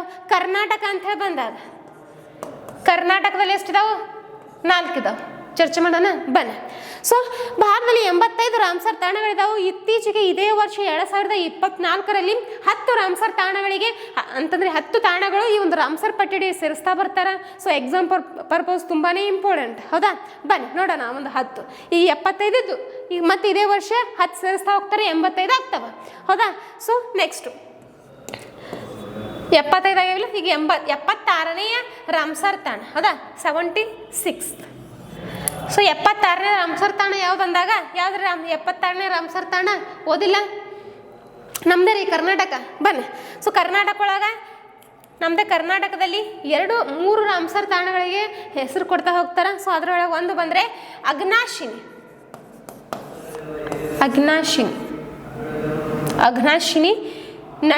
ನದಿ ಅಳಿವೆ ಪ್ರದೇಶ. ಹೌದಾ? ಸೊ ಅಘನಾಶಿನಿ ನದಿ ಅಳಿವೆ ಪ್ರದೇಶ ಇದು 76ನೇ ರಾಮ್ಸರ್ ತಾಣ. 77ನೇ ರಾಮ್ಸರ್ ತಾಣ ಅಂತ ಹೇಳಿ ಬಂದಾಗ ಯಾವ್ದ್ರಿ 77ನೇ ರಾಮ್ಸರ್ ತಾಣ? ಬರ್ರಿ. ಅಂಕ ಸಮುದ್ರ ಇದು ಉತ್ತರ ಕನ್ನಡ ಜಿಲ್ಲೆ. ಹೌದಾ? ಅಂಕ ಸಮುದ್ರ ಬಂದರೆ ವಿಜಯನಗರ. ನೆಕ್ಸ್ಟ್ 78ನೇ ರಾಮ್ಸರ್ ತಾಣ ಬಂದಾಗ 78ನೇ ರಾಮ್ಸರ್ ತಾಣ ಯಾವುದು? ಅಘನಾಶಿನಿ ಐತೆ, ಅಂಕ ಸಮುದ್ರ, ಮಾಗಡಿ ಕೆರೆ. ಹೌದಾ? ನೆಕ್ಸ್ಟ್ 79ನೇ ರಾಮ್ಸರ್ ತಾಣ. 79ನೇ ರಾಮ್ಸರ್ ತಾಣ ಬಂದಾಗ ಕರೈವೆಟ್ಟಿ ಪಕ್ಷಿಧಾಮ. ಕರೇವೆಟ್ಟಿ ಪಕ್ಷಿಧಾಮ ಇದು ತಮಿಳುನಾಡೊಳಗೆ ಕಂಡುಬರ್ತೈತೆ, ತಮಿಳುನಾಡು ರಾಜ್ಯದೊಳಗೆ. ಹೌದಾ? ಸೊ ನಮ್ಮ ಈ ಒಂದು ಕರ್ನಾಟಕದೊಳಗೆ ಇತ್ತೀಚೆಗೆ 3 ತಾಣಗಳು ಸೇರಿಸ್ತಾ ಹೋಗ್ತಾರೆ. ಅದೇ ಟೈಮ್ ಒಳಗೆ ತಮಿಳುನಾಡಿನ 2 ಪಕ್ಷಿಧಾಮಗಳನ್ನು ಸೇರಿಸ್ತಾ ಹೋಗ್ತಾರೆ. 2 ತಾಣಗಳನ್ನು ಸೇರಿಸ್ತಾರೆ. ಒಂದು ಕರೇವೆಟ್ಟಿ ಪಕ್ಷಿಧಾಮ, ಇನ್ನೊಂದು 80ನೇ ತಾಣ ಅಂತ ಹೇಳಿ ಬಂದಾಗ. ಹೌದಾ? Longwood shola reserve. Shola reserve forest ಅಂತ ಬರುತ್ತೆ. ನೆಕ್ಸ್ಟ್ 81ನೇ ರಾಮ್ಸರ್ ತಾಣ ಅಂತ ಬಂದಾಗ. ಹೌದಾ, ನಾಗಿ ಪಕ್ಷಿಧಾಮ, ನಾಗಿ ಪಕ್ಷಿಧಾಮ. ನೆಕ್ಸ್ಟು ನಕ್ತಿ ಪಕ್ಷಿಧಾಮ, ಎಷ್ಟನೇದು? 82ನೇದು. ಈಗ 82 ಆಯಿತು. 83ನೇದು. ಹೌದಾ, ನಂಜರಾಯನ, ನಂಜರಾಯನ ಬರ್ಡ್ ಸೆಂಚುರಿ, ಅದು ಸಹಿತ ತಮಿಳ್ನಾಡು. ಈ ನಾಗಿ ನಕ್ತಿ ಬಂದರೆ ಬಿಹಾರ್ ರಾಜ್ಯ, ಬಿಹಾರ್ ರಾಜ್ಯದೊಳಗೆ ಕಂಡು ಬರ್ತಾವ. ನೆಕ್ಸ್ಟ್ ನಂಜರಾಯನ ಪಕ್ಷಿಧಾಮ ಬಂದರೆ ತಮಿಳ್ನಾಡು. ಹೌದಾ, ಸೊ ನೆಕ್ಸ್ಟ್ 84ನೇದು ನಂಜರಾಯನ ಆಯಿತು. ಈಗ ಕಜುವೈಲಿ, ಕಜುವೈಲಿ ಬರ್ಡ್ ಸೆಂಚುರಿ, ಕರಾಯವೆಟ್ಟಿ ಬೇರೆ, ಕಜುವೈಲಿ ಬೇರೆ. ನೆಕ್ಸ್ಟ್ 85ನೇದು ರಾಮ್ಸರ್ ತಾಣ ಅಂತ ಹೇಳಿ ಬಂದಾಗ ಲಾಸ್ಟ್ ಒನ್ನು ತವಾ ಜಲಾಶಯ, ತವಾ ಜಲಾಶಯ ಮಧ್ಯಪ್ರದೇಶ್. ಹೌದಾ, ಸೊ ಎಷ್ಟು? 85 ರಾಮ್ಸರ್ ತಾಣಗಳು. ಹೌದಾ, ಇತ್ತೀಚೆಗೆ ಸೇರಿಸ್ತಾ ಹೋಗ್ತಾರೆ ಹೇಳಿದ್ದೀನಿ. ಸೊ ಕರ್ನಾಟಕದಲ್ಲಿ ಬಂದಾಗ 4 ರಾಮ್ಸರ್ ಸೈಟ್ಸ್ಗಳನ್ನು ನೋಡ್ತಾ ಹೋಗ್ತೀವಿ. ಮೊಟ್ಟ ಮೊದಲ ರಾಮ್ಸರ್ ಸೈಟ್ ಅಂತ ಹೇಳಿ ಬಂದಾಗ ರಂಗನತಿಟ್ಟು ಬರ್ಡ್ ಸೆಂಚುರಿ. ಹೌದಾ, ಮೊದಲ ಒಂದು ಬರ್ಡ್ ಸೆಂಚುರಿ. ಆ ನಂತರ ಈ 3 ಹೌದಾ, ಅಗ್ನಾಶಿನಿ ಕಾಣ್ತಿದ್ದೇವಲ್ಲ, ಅಗ್ನಾಶಿನಿ, ಅಂಕ ಸಮುದ್ರ, ಮಾಗಡಿ ಕೆರೆ ಇತ್ತೀಚೆಗೆ ಸೇರಿಸ್ತಾ ಹೋಗ್ತಾ. ಒಟ್ಟು ಎಷ್ಟು? 3, 4. ಹೌದಾ, ಸೊ ಎಷ್ಟು? ಕರ್ನಾಟಕದಲ್ಲಿ 4 ರಾಮ್ಸರ್ ತಾಣಗಳಿದಾವೆ. ಕ್ಲಿಯರ್ ಆಯಿತು? ಇಷ್ಟು ರಾಮ್ಸರ್ ತಾಣಗಳ ಕುರಿತಾಗಿ.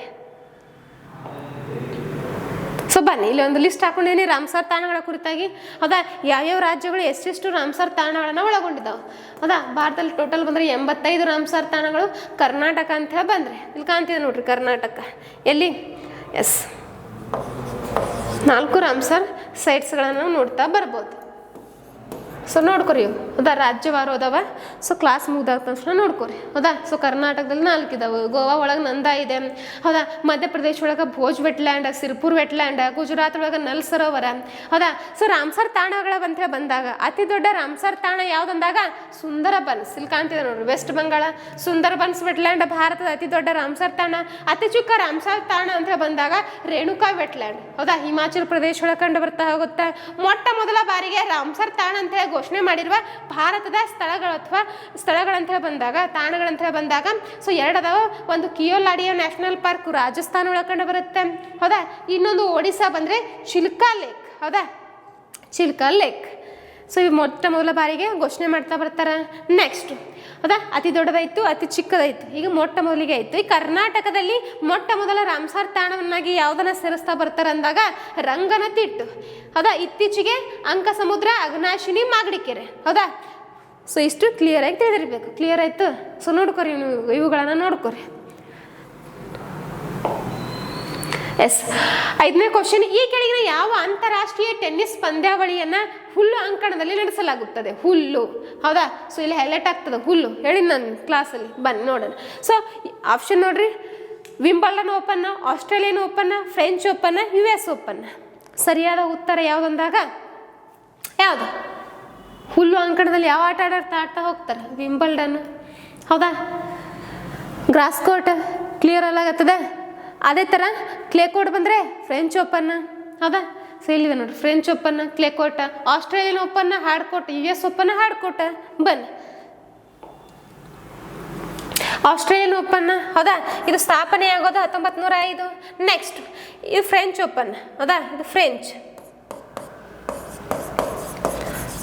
ಓಪನ್. ಹೌದಾ, Wimbledon. Last one US open. ಹೌದಾ, ಸೊ ಫ್ರೆಂಚ್ ಓಪನ್ ಬಂದರೆ, Australian open 1905. Next French open ಬಂದರೆ 1877. ಸಾರಿ, 77 ಅಲ್ಲ,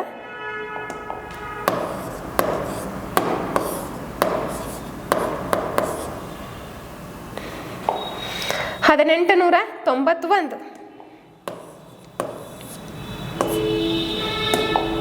91. ನೆಕ್ಸ್ಟು ವಿಂಬಲ್ಡನ್ ಸ್ಥಾಪನೆ ಆಗೋದು ಬಂದರೆ 1877.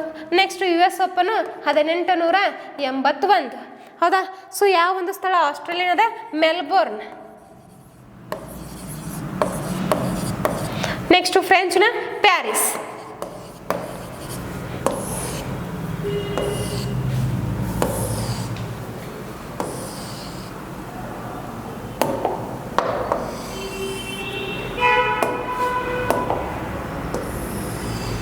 ಹೌದಾ? ಸೊ ಬನ್ನಿ ನೆಕ್ಸ್ಟು ವಿಂಬಲ್ಡನ್ ಲಂಡನ್ ಒಳಗೆ ನಡೀತದೆ. ಅದೇ ಥರ US ಓಪನಲ್ಲಿ ನಡೀತೈತಿ ನ್ಯೂಯಾರ್ಕ್, ಫೇಮಸ್ ಸಿಟಿ. ಹೌದಾ? ಕ್ಲಿಯರ್ ಅಲ್ಲಾಗತ್ತದ? ಬನ್ನಿ. ಸೊ ಆಸ್ಟ್ರೇಲಿಯನ್ ಓಪನ್ ಜನವರಿ ಫೆಬ್ರವರಿ ನಡೀತೈತಿ, 2 ತಿಂಗಳು ಗ್ಯಾಪ್ ಮಾಡಿರಿ. ಹೌದಾ? May June. ನೆಕ್ಸ್ಟ್ ವಿಂಬಲ್ಡನ್ ಬಂದರೆ ಜೂನ್ ಜುಲೈ. ಹೌದಾ? So US open August September. Clear ಅಲ್ಲಾಗತ್ತದ? ಬನ್ನಿ. So Australian open hard court. Next second one French open ಬಂದರೆ clay court. Last one third one ಬಂದರೆ ಗ್ರಾಸ್ ಕೋರ್ಟ್ ಅಥವಾ ಹುಲ್ಲಿನ ಅಂಕಣ. ಕ್ವಶನ್ ಇದೆ ಕೇಳ ನಿಮಗೆ. ಹೌದಾ? ಸೊ ವಿಂಬಲ್ಡನ್ ಯಾವ ಒಂದು ಗ್ರೌಂಡಲ್ಲಿ ಆಡ್ತಾ ಹೋಗ್ತಾರೆ ಅಂದಾಗ ಗ್ರಾಸ್ ಕೋರ್ಟ್. ಹೌದಾ? ಸೊ ಸರ್ಫೇಸ್ ಅಂತೇಳಿ ಕರಿತೀವಿ. ಯಾವ ಸರ್ಫೇಸು? ಹುಲ್ಲಿನ ಅಂಕಣ, ಗ್ರಾಸ್ ಕೋರ್ಟ್ ಒಳಗೆ. ಬನ್ನಿ ನೆಕ್ಸ್ಟು ಲಾಸ್ಟ್ ಒನ್ ಬಂದಾಗ ಹಾರ್ಡ್ ಕೋರ್ಟ್. ಕಾಣ್ತಿದ್ದೀನಾ? ಸೊ ಫಸ್ಟ್ ಒನ್ ಇಲ್ಲಿ ತುಂಬ ಇಂಪಾರ್ಟೆಂಟ್ ಕ್ವಶನ್ಸ್ ಹೇಳ್ತಾ ಬರ್ತೀನಿ ನೋಡ್ರಿ. ಹೌದಾ?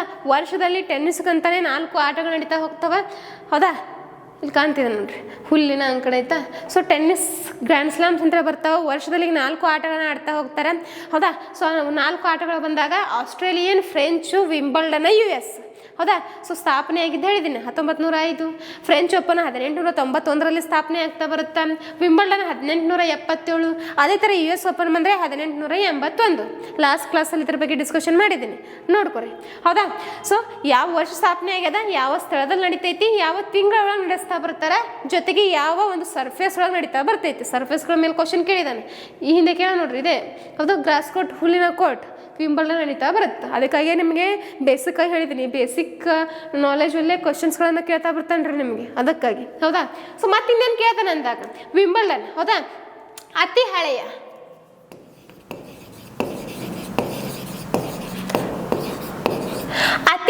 ಆಟ ಯಾವುದಂದಾಗ ವಿಂಬಲ್ಡನ್. ಅತಿ ಹಳೆಯ ಗ್ರ್ಯಾಂಡ್ ಸ್ಲಾಮ್ ಯಾವುದಂದಾಗ ವಿಂಬಲ್ಡನ್ ಅಂತ ಹೇಳಿದಿರ್ಬೇಕು ನಿಮಗೆ. ಹೌದಾ? ಸೊ ಅತಿ ಹಳೆಯ ಆಟ ವಿಂಬಲ್ಡನ್ ಆಗಿರುತ್ತೆ. ವರ್ಷದ ಮೊದಲ ಆಟ ಆಸ್ಟ್ರೇಲಿಯನ್. ವರ್ಷದ ಮೊದಲ ಆಟ ಜನವರಿ ಫೆಬ್ರವರಿ. ಹೌದಾ? ನೆಕ್ಸ್ಟು ಮಾರ್ಚ್ ಏಪ್ರಿಲ್ ಬಿಡ್ರಿ, ಮೇ ಜೂನ್.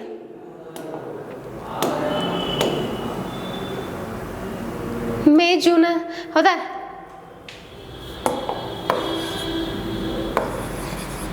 ಇರಲಿ, ಮೇ ಜೂನ್ ಒಳಗೆ, ಜೂನ್ ಜುಲೈ ಆಗಸ್ಟ್ ಸೆಪ್ಟೆಂಬರ್. ವರ್ಷದೊಳಗೆ ಮೊದಲ ಆಟ ಆಸ್ಟ್ರೇಲಿಯನ್, 2ನೇ ಆಟ ಫ್ರೆಂಚ್ ಓಪನ್, 3ನೇ ಆಟ ವಿಂಬಲ್ಡನ್, ಕೊನೆಯ ಆಟ US ಓಪನ್. ಹೌದಾ? ಅತಿ ಹಳೆಯ ಆಟ ಯಾವುದು ಅಂತ ಕೇಳ್ತಾನೆ ನಿಮಗೆ, ವಿಂಬಲ್ಡನ್ ಅಂತ ತಿಳಿದಿರಬೇಕು. ಅತಿ ಹಳೆಯ ಬಿಳಿಯ ಬಟ್ಟೆಯನ್ನು ಧರಿಸಿಕೊಳ್ಳುವ ಆಟ, ಬಿಳಿಯ ಬಟ್ಟೆ. ಹೌದಾ? ವೈಟ್ ಡ್ರೆಸ್ಸಲ್ಲೇ ಆಡ್ತಾ ಹೋಗ್ತಾರೆ, ಸ್ಪೋರ್ಟ್ಸ್ ಡ್ರೆಸ್ ಇರ್ತಾವಲ್ಲ ಅದರಲ್ಲೇ ಆಡ್ತಾ ಹೋಗ್ತಾರೆ. ಹೌದಾ? ಸೊ ಬಿಳಿಯ ಬಟ್ಟೆಯನ್ನು ಧರಿಸಿಕೊಂಡು ಆಡುವ ಏಕೈಕ ಆಟ ವಿಂಬಲ್ಡನ್. ಅತಿ ಹಳೆಯ ಆಟ ವಿಂಬಲ್ಡನ್. ಹೌದಾ? 2ನೇ ಹಳೆಯ ಆಟ ಅಂತ ಹೇಳಿ ಬಂದಾಗ ಯಾವುದ್ರಿ? US open. 3ನೇ ಹಳೆಯ ಫ್ರೆಂಚ್ ಓಪನು. ಲಾಸ್ಟ್ ಕೊನೆಯ ಒಂದು ಹಳೆಯ ಆಟ ಬಂದಾಗ ಆಸ್ಟ್ರೇಲಿಯನ್ ಓಪನ್. ಕ್ಲಿಯರ್ ಅಲ್ಲಾಗತ್ತದ? ಬನ್ನಿ, ಇಷ್ಟು ಗ್ರ್ಯಾಂಡ್ ಸ್ಲಾಮ್. ನೆಕ್ಸ್ಟ್ ಕ್ವಶನ್ ಹೋಗೋಣ. ಕರ್ನಾಟಕದ ಯಾವ ಉತ್ಪನ್ನ GI ಟ್ಯಾಗ್ ಸ್ವೀಕರಿಸಿಲ್ಲ ಅಂತ ಹೇಳಿ ಕ್ವಶನ್ ಇದೆ. ಹೌದಾ? ಸೊ ಸ್ವೀಕರಿಸಿಲ್ಲ ಆಪ್ಷನ್ ಕಾಣ್ತಿದ್ದಾವೆ. ಕೂರ್ಗ್ ಅಡಿಕೆ ಇದೆ, ನಂಜನಗೂಡು ಬಾಳೆ, ಮೈಸೂರು ಸಿಲ್ಕ, ಚನ್ನಪಟ್ಟಣದ ಆಟಿಕೆ. ಎಸ್, ಸರಿಯಾದ ಉತ್ತರ ಗೆಸ್ ಮಾಡ್ರಿ, ಹೇಳ್ರಿ ಯಾವುದು? ಕೂರ್ಗ್ ಅಡಿಕೆ. ಹೌದಾ? ಸೊ 4 ಆಪ್ಷನ್ ಕೊಟ್ಟಿದ್ದಾನೆ. 4 ಒಳಗೆ 3 GI ಟ್ಯಾಗ್ ಪಡ್ಕೊಂಡಾಗ 1 ಪಡ್ಕೊಂಡಿಲ್ಲ. ಅದೇ ಯಾವಂತ ಇಂಡೈರೆಕ್ಟ್ ಕೇಳಿದ್ದಾನೆ. ಕೂರ್ಗ್ ಅಡಿಕೆ. ಹೌದಾ? ಕೂರ್ಗ ಅಡಿಕೆಗೆ GI ಟ್ಯಾಗ್ ಕೊಟ್ಟಿದ್ದಾರೆ, ಕೂರ್ಗ್ ಅಡಿಕೆಗೆ ಕೊಟ್ಟಿಲ್ಲ. ಬದಲಾಗಿ ಶಿರಸಿ ಅಡಿಕೆ. ಹೌದಾ? ಸೊ ಶಿರಸಿ ಅಡಿಕೆಗೆ GI ಟ್ಯಾಗನ್ನು ಕೊಟ್ಟಿದ್ದಾರೆ. ಕೂರ್ಗ್ ಬಂದರೆ ಕೂರಿಗಿನ ಆರೆಂಜ್ ಆಗ್ತಾ ಬರ್ತೈತಿ. ಕೂರಿಗಿನ ಆರೆಂಜಿಗೆ GI ಟ್ಯಾಗನ್ನು ಕೊಟ್ಟಿದ್ದಾರೆ. ಕ್ಲಿಯರ್ ಅಲ್ಲಾಗತ್ತದ? ಒಂದೊಂದು ಅಕ್ಷರನೂ ಸಹಿತ ತುಂಬ ಚೆನ್ನಾಗಿ ಸೆಂಟೆನ್ಸ್ ಪ್ರತಿಯೊಂದನ್ನು ಚೆನ್ನಾಗಿ ಓದ್ತಾ ಹೋಗ್ಬೇಕ್ರಿ. ಹೌದಾ? ಬನ್ನಿ, ಶಿರಸಿ ಅಡಿಕೆಗೆ GI ಟ್ಯಾಗನ್ನು ಕೊಟ್ಟಿದ್ದಾರೆ. GI ಟ್ಯಾಗ್ನ ಲೋಗೋ. ಹೌದಾ? ಸೊ GI ಟ್ಯಾಗ್ ಏನು? GI ಟ್ಯಾಗ್ ಅಂತ ಹೇಳಿ ನೋಡಿದಾಗ ಜಿಯೋಗ್ರಾಫಿಕಲ್ ಇಂಡಿಕೇಶನ್ ಟ್ಯಾಗ್ ಅಂತ ಹೇಳಿ ಕರಿತಾ ಹೋಗ್ತೀವಿ ನಾವು. ಹೌದಾ? ಸೊ ಜಿ ಐ ಟ್ಯಾಗ್ ಅಂತೇಳಿ ಕರಿತಾ ಹೋಗ್ತೀವಿ. ಈ ಜಿ ಐ ಟ್ಯಾಗ್ ಅಂತಂದರೆ ಭೌಗೋಳಿಕ ಸೂಚನಾ ಟ್ಯಾಗ್ ಅಂತೇಳಿ ಅರ್ಥ. ಒಂದು ಪ್ರದೇಶದೊಳಗೆ ಒಂದು ವಸ್ತು ಅಥವಾ ಯಾವುದೇ ಒಂದು ಉತ್ಪಾದನೆ ಆಲಾಗತ್ತದಂದಾಗ ಆ ಒಂದು ಉತ್ಪನ್ನಕ್ಕೆ ತನ್ನದೇ ಆದಂಥ ಮಹತ್ವತೆಯನ್ನು ಕೂಡಿರಬೇಕು. ಹೌದಾ, ಅದರ ಟೇಸ್ಟು, ಅದರ ವೆರೈಟಿ, ಹೌದಾ, ಅದರೆಲ್ಲ ವಿಷಯಗಳನ್ನು ಪರಿಗಣಿಸಿ ಒಂದು ಜಿ ಐ ಟ್ಯಾಗನ್ನು ಕೊಡ್ತಾ ಹೋಗ್ತಾರೆ. ಹೌದಾ, ಸೊ ಕರ್ನಾಟಕದಲ್ಲಿ 48 ಉತ್ಪನ್ನಗಳಿಗೆ ಜಿ ಐ ಟ್ಯಾಗನ್ನು ಕೊಟ್ಟಿದ್ದಾರೆ. ಭಾರತದಲ್ಲಿ 600ಕ್ಕಿಂತಲೂ ಹೆಚ್ಚು ಉತ್ಪನ್ನಗಳಿದಾವೆ. ಹೌದಾ, ಸೊ ಜಿ ಐ ಟ್ಯಾಗನ್ನು ಕೊಟ್ಟಿದ್ದಾರೆ. ಸೊ ಕರ್ನಾಟಕ ತುಂಬಾ ಇಂಪಾರ್ಟೆಂಟ್ ಆಗ್ತದೆ. 48 ಉತ್ಪನ್ನಗಳು. ಹೌದಾ, ಇದ್ರ ಬಗ್ಗೆ ಕ್ಲಾಸ್ ಮಾಡಿದ್ದೀನಿ, ನೋಡ್ಕೊರಿ ಒಂದು ಸರ್ತಿ. ಹೌದಾ, ಇರಲಿ. ಸೊ 48 ಉತ್ಪನ್ನಗಳು. ಅದರೊಳಗೆ ನಂಜನಗೂಡು ಬಾಳೆಹಣ್ಣು ಅಂತ ಇದೆ, ಮೈಸೂರು ಸಿಲ್ಕ್ ಅಂತಲೂ ಇದೆ, ಚನ್ನಪಟ್ಟಣದ ಆಟಿಕೆಗಳು ಸಹಿತ ಅದಾವ. ಹೌದಾ, ಸೊ ನೆಕ್ಸ್ಟ್, ಸೊ ಇಲ್ಲಿ ಕೊಟ್ಟಿದ್ದೀನಿ, ಲಿಸ್ಟೇ ಮಾಡಿದ್ದೀನಿ ಜಿ ಐ ಟ್ಯಾಗ್ಗಳ ಬಗ್ಗೆ. ಹೌದಾ, ಸೊ ಈ ಒಂದು ಜಿ ಐ ಟ್ಯಾಗ್ 48 ಅಂತ ಹೇಳಿದೆ ಕರ್ನಾಟಕ ಒಳಗೆ. ಹೌದಾ, ಸೊ ಭಾರತದಲ್ಲಿ 600ಕ್ಕಿಂತ ಹೆಚ್ಚಿದಾವೆ. ಈ ಜಿ ಐ ಟ್ಯಾಗ್ ಉತ್ಪನ್ನ ಅಂತೇಳಿ ಬಂದಾಗ, ಹೌದಾ, ಆ ರಾಜ್ಯವಾರು ಆ ಒಂದು ಉತ್ಪಾದನೆಗೆ ಆ ಒಂದು ತನ್ನದೇ ಅಂತ ಮಹತ್ವತೆಯನ್ನು ಪಡೆದುಕೊಂಡ ಉತ್ಪನ್ನಗಳಿಗೆ ಜಿ ಐ ಟ್ಯಾಗನ್ನು ಕೊಡ್ತಾ ಬರ್ತಾರೆ. ಹೌದಾ, ನೆಕ್ಸ್ಟ್, ಸೊ ಕರ್ನಾಟಕದಲ್ಲಿ ಬಂದಾಗ 48 ಉತ್ಪನ್ನಗಳಿಗೆ ಜಿ ಐ ಟ್ಯಾಗನ್ನು ಕೊಟ್ಟಿದ್ದಾರೆ. ಹೌದಾ, ಇತ್ತೀಚೆಗೆ ಶಿರಸಿ ಅಡಿಕೆ, 2 ವರ್ಷಗಳ ಹಿಂದೆ ಶಿರಸಿ ಅಡಿಕೆ. ನೆಕ್ಸ್ಟು ಕಲಬುರಗಿ ತೊಗರೆಬೇಳೆ. ನೆಕ್ಸ್ಟ್ ಕಾಜಿಗಿ ಲಿಂಬೆ ಆಗಿರ್ಬೋದು. ಹೌದಾ, ನೆಕ್ಸ್ಟು ಕರಿ ಈಶಾಡು ಮಾವು.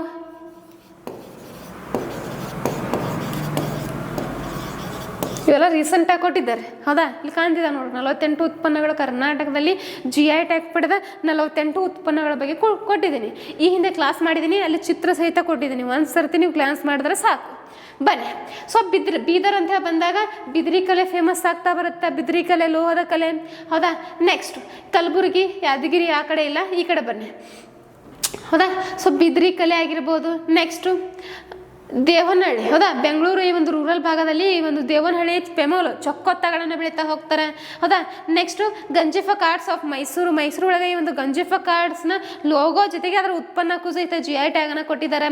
ಹೌದಾ, ಮೈಸೂರಿನ ವಿಳ್ಯದೆಲೆ, ಬಿಟರ್ ಲೀಫ್ ಅಂತೇಳಿ ಕರಿತೀವಿ. ನೆಕ್ಸ್ಟು ನಂಜನಗೂಡಿನ ರಸಬಾಳೆ ಅಂತ ಹೇಳಿದೆ.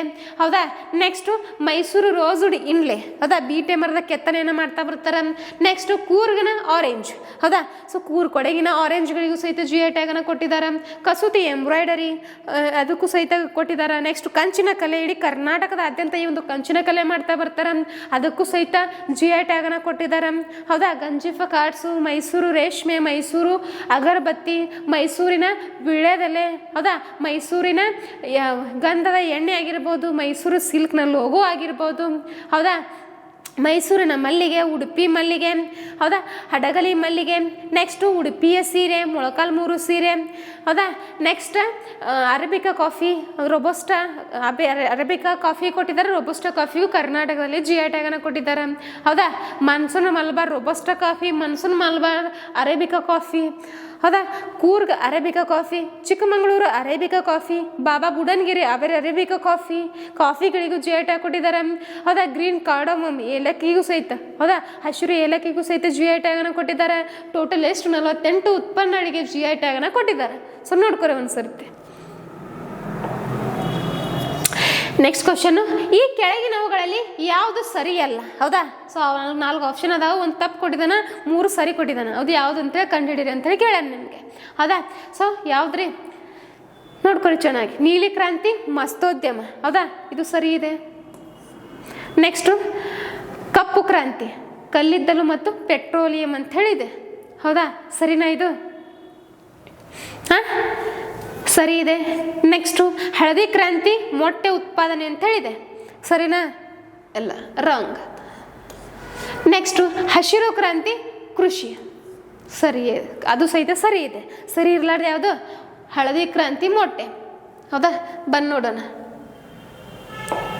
ಈ ಒಂದು ಕ್ರಾಂತಿಗಳ ಬಗ್ಗೆ ಎಕ್ಸಾಮ್ಗಳಲ್ಲಿ ಕ್ವಶನ್ಸ್ಗಳನ್ನು ಕೇಳ್ತಾ ಹೋಗ್ತಾನೆ. ಹೌದಾ, ಕೃಷಿ ಕ್ರಾಂತಿಗಳು ಅಂತ ಹೇಳಿ ಬರ್ತಾ ಹೋಗ್ತಾವ. ಅದರೊಳಗೆ ನೀಲಿ ಕ್ರಾಂತಿ ಯಾವುದಕ್ಕೆ ಸಂಬಂಧಪಟ್ಟೈತಿ? ಈ ಮೀನುಗಳ ಉತ್ಪಾದನೆ. ಹೌದಾ, ಸೊ ಅದಕ್ಕೆ ಸಂಬಂಧಪಟ್ಟೈತಿ. ನೀಲಿ ಕ್ರಾಂತಿ ಬಂದರೆ ಮೀನುಗಳಿಗೆ ಸಂಬಂಧಪಟ್ಟೈತಿ. ನೆಕ್ಸ್ಟು ಕಂದು ಕ್ರಾಂತಿ. ಮಸಾಲ ಪದಾರ್ಥಗಳು, ಹೌದಾ, ಚರ್ಮ, ಈ ಒಂದು ಉತ್ಪನ್ನಗಳಿಗೆ ಸಂಬಂಧಪಟ್ಟೈತೆ. ನೆಕ್ಸ್ಟು ಹಸಿರು ಕ್ರಾಂತಿ, ಹೌದಾ, ಕೃಷಿ ಉತ್ಪನ್ನಗಳು. ನೆಕ್ಸ್ಟು ಗುಲಾಬಿ ಕ್ರಾಂತಿ ಬಂದಾಗ ಔಷಧ ಉತ್ಪನ್ನ. ಬೆಳ್ಳಿ ಕ್ರಾಂತಿ ಮೊಟ್ಟೆ, ಅಲ್ಲಿ ಮೊಟ್ಟೆ ಆಪ್ಷನ್ ಕೊಟ್ಟಿದ್ದಾನೆ. ಹಳದಿ ಕ್ರಾಂತಿ ಕೊಟ್ಟಿದ್ದಾನೆ, ಹಳದಿ ಕ್ರಾಂತಿ ಇದಕ್ಕೆ ಸಂಬಂಧಪಟ್ಟೈತಿ, ಎಣ್ಣೆ ಕಾಳುಗಳಿಗೆ, ಹೌದಾ. ಸೊ ಮೊಟ್ಟೆ ಬೆಳ್ಳಿ ಕ್ರಾಂತಿಗೆ ಸಂಬಂಧಪಟ್ಟೈತಿ. ನೆಕ್ಸ್ಟ್ ಶ್ವೇತ ಕ್ರಾಂತಿ ಹಾಲು, ಕಪ್ಪು ಕ್ರಾಂತಿ ಕಲ್ಲಿದ್ದಲು, ಗೋಲ್ಡನ್ ಫೇಬರ್ ಸೆಣಬು ಅಂತೇಳಿದೆ, ಗೋಲ್ಡನ್ ಕ್ರಾಂತಿ ತೋಟಗಾರಿಕೆ, ಬೂದು ಕ್ರಾಂತಿ ಉಣ್ಣೆ ಮತ್ತು ರಾಸಾಯನಿಕ ಗೊಬ್ಬರ, ಕೆಂಪು ಕ್ರಾಂತಿ ಮಾಂಸ ಮತ್ತು ಟೊಮ್ಯಾಟೊಗಳಿಗೆ ಉತ್ಪನ್ನಕ್ಕೆ, ರೌಂಡ್ ಕ್ರಾಂತಿ, ಹೌದಾ, ದುಂಡು ಕ್ರಾಂತಿ ಅಂತ ಕರಿತೀವಿ, ಇಂಗ್ಲೀಷ್ ಒಳಗೆ ಕೊಟ್ಟಾನ. ರೌಂಡ್ ಕ್ರಾಂತಿ ಬಂದರೆ ಆಲೂಗಡ್ಡೆ ಕ್ರಾಂತಿ, ಸಿಲ್ವರ್ ಫೈಬರ್ ಕ್ರಾಂತಿ ಬಂದರೆ ಹತ್ತಿ ಒಂದು ಉತ್ಪಾದನೆ. ನೆಕ್ಸ್ಟ್ ಎವರ್ಗ್ರೀನ್ ಕ್ರಾಂತಿ, ಹೌದಾ, ಸಂಪೂರ್ಣ ಹಸಿರು ಕ್ರಾಂತಿ ಅಂತ ಹೇಳಿ ಬಂದಾಗ, ಹೌದಾ, ಒಟ್ಟು ಕೃಷಿ ಉತ್ಪನ್ನಕ್ಕೆ ಕೊಡ್ತಾ ಹೋಗ್ತಾರೆ, ಹೌದಾ. ಇಷ್ಟು ಕ್ರಾಂತಿಗಳು ಎಕ್ಸಾಮ್ ಒಳಗೆ ಕ್ವಶನ್ಸ್ ಒಂದಲ್ಲ ಒಂದು ಕೇಳ್ತಾನೆ ನಿಮಗೆ, ನೋಡ್ಕೊರಿ. ಎಸ್,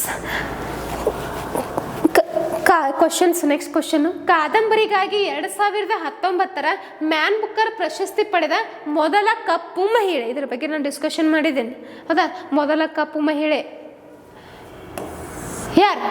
ಆಪ್ಷನ್ ಎಲಿನಾರ್ ಕತ್ತೋನ್, ಮಾರ್ಗೆಟ್ ಅಟ್ವುಡ್, ಅನ್ನಿ ಎನೆಟ್, ಬರ್ನಾರ್ಡಿನ್ ಎವರ್ಸ್ಟ್ ಅಂತೇಳಿ, ಹೌದಾ. ಸೊ ಯಾವುದ್ರಿಗೆ ಸರಿಯಾದ ಉತ್ತರ ಬರ್ನಾರ್ಡಿನ್ ಎವರೆಸ್ಟ್, ಹೌದಾ. ಸೊ 2019 ಇಬ್ಬರು ಮಹಿಳೆಯರಿಗೆ ಈ ಒಂದು ಮ್ಯಾನ್ ಬುಕ್ಕರ್ ಪ್ರಶಸ್ತಿ ಕೊಡ್ತಾರೆ. ಒಂದು ಮಾರ್ಗರೆಟ್ ಅಟ್ವುಡ್, ಬರ್ನಾರ್ಡ್ ಎವರೆಸ್ಟ್. ಅದರೊಳಗೆ ಕಪ್ಪು ಮಹಿಳೆ ಯಾರು? ಬರ್ನಾರ್ಡ್ ಎವರೆಸ್ಟ್, ಹೌದಾ. ನೋಡೋಣ ಬನ್ನಿ. ಸೊ ಮ್ಯಾನ್ ಬುಕ್ಕರ್ ಪ್ರಶಸ್ತಿ ಪಡೆದ ಮೊಟ್ಟ ಮೊದಲ ಕಪ್ಪು ಮಹಿಳೆ, ಹೌದಾ, ಬರ್ನಾರ್ ಎವರೆಸ್ಟ್ ಅಂತ ಹೇಳಿ ನೋಡ್ತೀವಿ, ಹೌದಾ. ಸೊ ಯಾವ ಒಂದು ಕೃತಿಗೆ, ಕಾದಂಬರಿಗೆ ಅಂತ ಹೇಳಿ ನೋಡಿದಾಗ ಗರ್ಲ್ಸ್, ವುಮೆನ್ಸ್, ಅದರ್ಸ್, ಇವು ಯಾವ ವರ್ಷ ಕೊಟ್ಟಾರ? 2019 ಕೊಡ್ತಾರ, ಹೌದಾ. ಇವ್ರು ಎಲ್ಲಿಯವ್ರು ಅಂದಾಗ ಬ್ರಿಟನ್ನವ್ರು, ಬ್ರಿಟನ್ ಮೂಲದವ್ರು. ಇಲ್ಲಿದಾರ ನೋಡ್ರಿ, ಬರ್ನಾರ್ಡಿನ್ ಎವರೆಸ್ಟ್ ಕಪ್ಪು ಮಹಿಳೆ, ಹೌದಾ. ಬನ್ನಿ, ಎಸ್, ಚರ್ಚೆ ಮಾಡೋಣ ಮ್ಯಾನ್ ಬುಕ್ಕರ. ಬನ್ನಿ,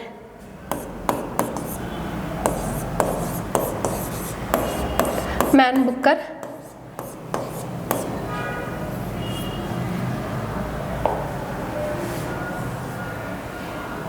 ಪ್ರೈಸ್.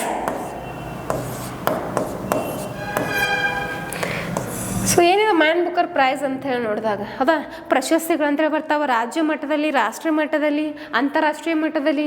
ಅದೇ ಥರ ಅಂತಾರಾಷ್ಟ್ರೀಯ ಮಟ್ಟದಲ್ಲಿ ಕೊಡೋ ಪ್ರಶಸ್ತಿಗಳಲ್ಲಿ ಮ್ಯಾನ್ ಬುಕ್ಕರ್ ಪ್ರಶಸ್ತಿ ಕೂಡ ಅತ್ಯುನ್ನತ ಪ್ರಶಸ್ತಿ, ಹೌದಾ.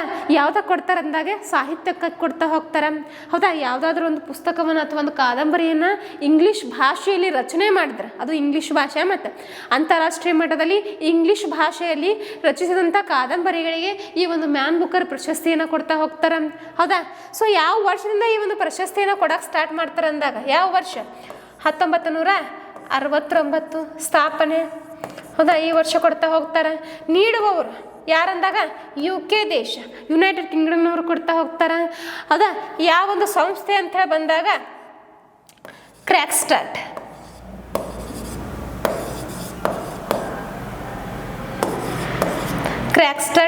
ಹೌದಾ. ಸೊ ಈ ಮೊದಲು 2019 ತನಕ ಯಾರು ಕೊಡ್ತಿದ್ರು ಅಂತಂದರೆ UK ಮ್ಯಾನು ಗ್ರೂಪ್ ಕೊಡ್ತಾ ಇತ್ತು.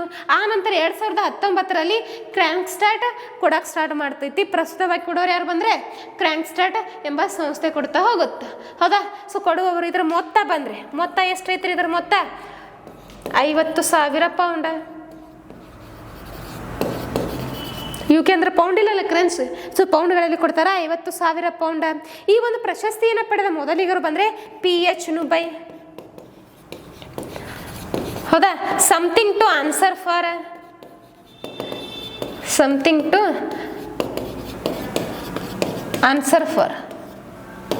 ಹೌದಾ. So something to answer for ಎಂಬ ಕಾದಂಬರಿಗೆ ಇವರಿಗೆ 1969 PH ನುಬೈ ಅವರಿಗೆ ಕೊಡ್ತಾ ಹೋಗ್ತಾರೆ. ಸೊ ಮೊದಲಿಗರು ತಿಳಿಯಾಗತ್ತದ. ಬನ್ನಿ, ಎಸ್, ಪ್ಲೇಸ್ ಇಲ್ಲ, ಇಲ್ಲೇ ನೋಡ್ರಿ, ಹೌದಾ. ಸೊ ಮೊಟ್ಟ ಮೊದಲಿಗರು PH ನುಬೈ. ಇತ್ತೀಚೆಗೆ 2024 ಈ ಒಂದು ನೊಬೆಲ್ ಪ್ರಶಸ್ತಿಯನ್ನು ಕೊಡ್ತಾ ಹೋಗ್ತಾರೆ. ಯಾರಿಗಂದಾಗ ಇಲ್ಲಿ ಕಾಣ್ತಿದ್ದಾರೆ ನೋಡ್ರಿ, ಸಮಂತಾ ಹಾರ್ವೆ, ಹೌದಾ, ಸಮಂತಾ ಹಾರ್ವೆ. ಇವರಿಗೆ 2024ರಲ್ಲಿ ನೋಬೆಲ್ ಪ್ರಶಸ್ತಿ, ಮ್ಯಾನ್ ಬುಕ್ಕರ್ ಪ್ರಶಸ್ತಿಯನ್ನು ಕೊಟ್ಟು ಗೌರವಿಸ್ತಾ ಹೋಗ್ತಾರೆ ಇದೇ ವರ್ಷ. ಹೌದಾ, ಈ ಹೋದ ತಿಂಗಳಷ್ಟೇ ಕೊಟ್ಟಿದ್ದಾರೆ. ಸೊ ಈ ಮುಂಬರುವ ಎಕ್ಸಾಮ್ಗಳಿಗೆ ತುಂಬ ಇಂಪಾರ್ಟೆಂಟ್. 2024ರಲ್ಲಿ ಸಮಂತಾ ಹಾರ್ವೆ. ಯಾವ ಒಂದು ಕಾದಂಬರಿ ತುಂಬ ಇಂಪಾರ್ಟೆಂಟ್, ಕಾದಂಬರಿ ಬಂದರೆ ಆರ್ಬಿಟಲ್. ಹೌದಾ, ಆರ್ಬಿಟಲ್ ಕಾದಂಬರಿಗೆ ಇವರಿಗೆ ಮ್ಯಾನ್ ಬುಕ್ಕರ್ ಕೊಡ್ತಾ ಹೋಗ್ತಾರೆ. ಏನಿದೆ ಆರ್ಬಿಟಲ್ ಕಾದಂಬರಿ ಏನನ್ನು ಒಳಗೊಂಡಿದೆ ಅಂತ ಹೇಳಿ ನೋಡಿದಾಗ, ಗಗನಯಾನದೊಳಗ ಗಗನಯಾತ್ರಿಗಳು ದಿನನಿತ್ಯ ತನ್ನ ದಿನಚರಿ ಕುರಿತು ತಿಳಿಸ್ತಾ ಹೋಗ್ತಾರೆ ಈ ಒಂದು ಆರ್ಬಿಟಲ್ ಕೃತಿ ಒಳಗ. ಹೌದಾ, 24 ಗಂಟೆಗಳಲ್ಲಿ ಆ ಒಬ್ಬ ಗಗನಯಾತ್ರಿ ಅನುಭವಿಸುವ ದಿನಚರಿ ಅಥವಾ ನೋವು ಆಗಿರ್ಬೋದು, ಹೌದಾ, ಅವ್ರ ಸಂಶೋಧನೆ ಆಗಿರ್ಬೋದು, ಅವೆಲ್ಲವೂ ಸಹಿತ ಈ ಒಂದು ಆರ್ಬಿಟಲ್ ಕೃತಿ ಒಳಗೊಂಡೈತಿ. ಹೌದಾ, 2024ರ ಮ್ಯಾನ್ ಬುಕ್ಕರ್ ಪ್ರೈಸ್ನ ಒಂದು ಸ್ಪರ್ಧೆಯಲ್ಲಿರುವಂಥ ಪುಸ್ತಕಗಳಲ್ಲಿ, ಹೌದಾ, ಕಾದಂಬರಿಗಳಲ್ಲಿಯೇ ಅತಿ ಕಿರಿಯ ಕಾದಂಬರಿ ಯಾವುದು? ಆರ್ಬಿಟಲ್ ಕಾದಂಬರಿ. ಅತಿ ಸಣ್ಣದ್ರಿ, ಅತಿ ಚಿಕ್ಕ ಕಾದಂಬರಿ ಅಂತ ಹೇಳಿ ಕರೀತಾರೆ. ಹೌದಾ, ಸೊ ಸಮಂತಾ ಹಾರ್ವೆ ಅವರಿಗೆ ಈ ಒಂದು ಪ್ರಶಸ್ತಿಯನ್ನು ಕೊಡ್ತಾ ಹೋಗ್ತಾರೆ. ಸೊ ಇದು ಮುಂಬರುವ ಎಕ್ಸಾಮ್ಗಳಿಗೆ ತುಂಬಾ ಇಂಪಾರ್ಟೆಂಟ್ ಇತ್ತು. ಹೌದಾ, ಸಮಂತಾ ಹಾರ್ವೆ. ಕ್ಲಿಯರ್ ಆಗತ್ತದ? ಇಷ್ಟು ಮ್ಯಾನ್ ಬುಕ್ಕರ್. ದಕ್ಷಿಣ ತೀರದ ರೈಲ್ವೆ ಝೋನ್ ಮುಖ್ಯ ಕೇಂದ್ರ ಇರುವುದು ಎಲ್ಲಿ ಅಂತ ಹೇಳಿ ಕ್ವಶನ್ ಇದೆ. ಹೌದಾ, ಸೊ ಯಾವುದ್ರ ಆಪ್ಷನ್? ವಿಶಾಖಪಟ್ಟಣ, ಚೆನ್ನೈ, ಕೋಲ್ಕತ್ತಾ, ಹುಬ್ಬಳ್ಳಿ. ಈಸಿಯಾಗಿ ಗೆಸ್ ಮಾಡಿರ್ತೀರಿ ನಾನು ಅನ್ಕೊಂತೀನಿ. ಹೌದಾ, ಸೊ ಯಾವುದು ಸರಿಯಾದ ಉತ್ತರ?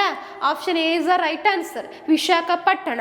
ಹೌದಾ, ಸೊ ಭಾರತದಲ್ಲಿ ರೈಲ್ವೆ ಝೋನ್ಸ್ ಅಂತೇಳಿ ಬರ್ತಾವೆ. ರೈಲ್ವೆ ವಲಯಗಳು ಎಷ್ಟಿದಾವೆ ಭಾರತದಲ್ಲಿ? 18 ರೈಲ್ವೆ ವಲಯಗಳಿದಾವೆ. ಹೌದಾ, ಸೊ 18 ರೈಲ್ವೆ ವಲಯಗಳು ನೋಡಿರ್ತೀರಿ. ಹೌದಾ, ಇತ್ತೀಚೆಗೆ ಅಂತಂದ್ರೂ ಒಂದು 3 ವರ್ಷ ಆಯ್ತು ರೀ, ಇತ್ತೀಚೆಗೆ 18ನೇ ರೈಲ್ವೆ ವಲಯವನ್ನು ಆ್ಯಡ್ ಮಾಡ್ತಾ ಹೋಗ್ತಾರೆ. ಹೌದಾ, ಸೊ ಪ್ರಸ್ತುತ ಎಷ್ಟಿದಾವೆ ರೈಲ್ವೆ ವಲಯಗಳು? 18 ರೈಲ್ವೆ ವಲಯಗಳಿದಾವೆ.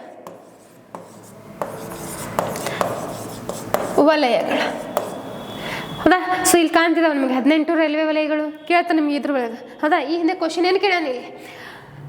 ದಕ್ಷಿಣ ತೀರದ ರೈಲ್ವೆ ಝೋನ್ ಮುಖ್ಯ ಕೇಂದ್ರ ಯಾವುದು? ಹೌದಾ, ಸೊ ದಕ್ಷಿಣ ಕರಾವಳಿ ಇಲ್ಲೇ ಐತೆ ನೋಡ್ರಿ. ತೀರ ಅಂದ್ರೆ ಒಂದೇ, ಕರಾವಳಿ ಅಂದ್ರೆ ಒಂದೇ. ಹೌದಾ, ದಕ್ಷಿಣ ಅಲ್ಲಿ ಕರಾವಳಿ ತೀರ ಕೊಟ್ಟಿದ್ದಾನೆ, ಇಲ್ಲಿ ಕರಾವಳಿ ಕೊಟ್ಟಿದ್ದಾನೆ. ದಕ್ಷಿಣ ಕರಾವಳಿ ರೈಲ್ವೆ ವಲಯ ಯಾವುದು? ವಿಶಾಖಪಟ್ಟಣ. ಇದೇ ಕ್ವಶನ್ಸ್ ಕೇಳಿದ್ದಾನೆ ನಿಮ್ಗೆ ಈಗ. ಹೌದಾ, ಸೊ ಇದು 18ನೇ ರೈಲ್ವೆ ವಲಯ ಯಾವುದು? ವಿಶಾಖಪಟ್ಟಣ. ಬನ್ನಿ, ಸೊ 18 ರೈಲ್ವೆ ವಲಯಗಳು ಕಂಡು ಬರ್ತಾವ. ಉತ್ತರ ರೈಲ್ವೆ ವಲಯ, ಹೌದಾ, ಉತ್ತರ ರೈಲ್ವೆ ವಲಯ ದೆಹಲಿ ಅಂತೇಳಿದೆ. ದಕ್ಷಿಣ ರೈಲ್ವೆ ವಲಯ ಸಿಕಂದ್ರಾಬಾದ್. ಹೌದಾ, ನೆಕ್ಸ್ಟ್ ಉತ್ತರ ರೈಲ್ವೆ ವಲಯ ದೆಹಲಿ, ದಕ್ಷಿಣ ರೈಲ್ವೆ ವಲಯ ಚೆನ್ನೈ ಇದೆ. ಇಲ್ಲಿ ಬಹಳ ಕನ್ಫ್ಯೂಸ್ ಆಗ್ತದೆ ನೋಡ್ರಿ ಮತ್ತೆ. ಹೌದಾ, ಕೇಂದ್ರ ವಲಯ ಯಾವುದು?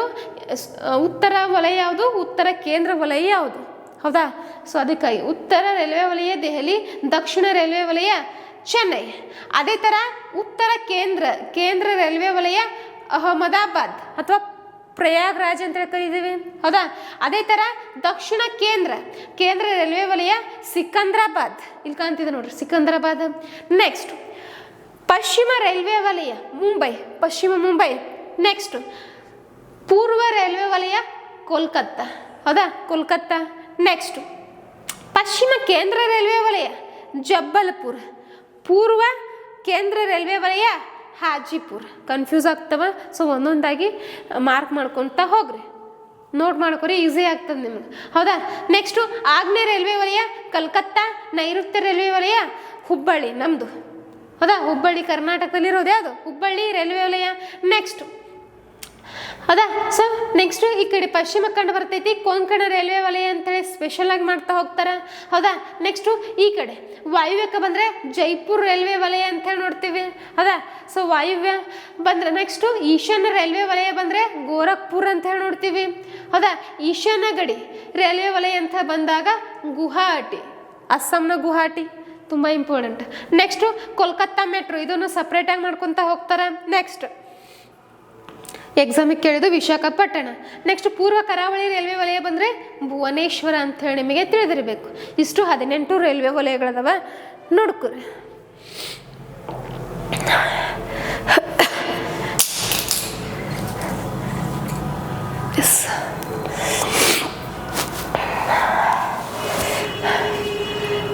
ನೆಕ್ಸ್ಟ್ ಕ್ವಶನ್ ಲಾಸ್ಟ್ ಒನ್ ಬಂದರೆ ಮಿಷನರಿ ಆಫ್ ಚಾರಿಟಿಯನ್ನು ಯಾರು ಸ್ಥಾಪಿಸಿದರು ಅಂತ ಹೇಳಿದೆ. ಹೌದಾ ಮಿಷನರಿ ಆಫ್ ಚಾರಿಟಿಯನ್ನು ಯಾರು ಸ್ಥಾಪಿಸಿದರು? ಸೊ ಆಪ್ಷನ್ಗಳು ಕಾಣ್ತಿದ್ದಾವೆ. ರವೀಂದ್ರನಾಥ್ ಟ್ಯಾಗೋರ್ ಇದೆ, Swami Vivekananda, next Mother Teresa ಇದೆ, ನೆಕ್ಸ್ಟ್ ಮೇಧಾ ಪಾಟ್ಕರ್ ಅಂತ ಹೇಳಿದೆ. ಸರಿಯಾದ ಉತ್ತರ ಯಾವುದು ಗೆಸ್ ಮಾಡಿರಿ? ಮಿಷನರಿ ಆಫ್ ಚಾರಿಟಿ ಯಾರ್ದಿದೆ? ಹೌದಾ? So Mother Teresa. ಈ ಮದರ್ ತೆರೇಸಾ ಅಂತ ಹೇಳಿ ಬಂದರೆ ಹೌದಾ ಇವರೊಬ್ಬರು ಸಮಾಜ ಸೇವಕಿ ಇವರು. ಹೌದಾ? ಸೊ ಇವರು ಏನು ಮಾಡ್ತಾರೆ ಅಂದಾಗ 1950ರಲ್ಲಿ ಪಶ್ಚಿಮ ಬಂಗಾಳ ರಾಜ್ಯದ ಕೋಲ್ಕತ್ತಾ ಎಂಬಲ್ಲಿ ಮಿಷನರಿ ಆಫ್ ಚಾರಿಟಿ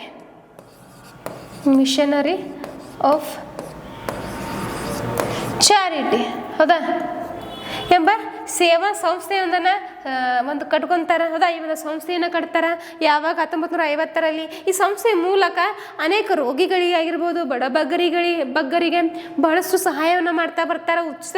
ಉಚಿತವಾದ ಚಿಕಿತ್ಸೆಯನ್ನು ಕೊಡ್ತಾ ಹೋಗ್ತಾರೆ. ಹೌದಾ? Mother Teresa. ಸೊ ಇವರು ಮಿಷನರಿ ಚಾರಿಟಿ ಮೂಲಕ ಸಮಾಜ ಸೇವೆಯನ್ನು ಗೈತಾ ಬರ್ತಾರೆ. ಹೀಗಾಗಿ ಇವರ ಸಾಧನೆಯನ್ನು ಗೈದೇನು ಮಾಡ್ತಾರೆ ಅಂತಂದರೆ ಇವರಿಗೆ ಭಾರತ ರತ್ನ ಕೊಡ್ತಾರೆ. ಯಾವಾಗ? ಮದರ್ ತೆರೇಸಾ ಅವರಿಗೆ ಯಾವಾಗ? 1980ರಲ್ಲಿ.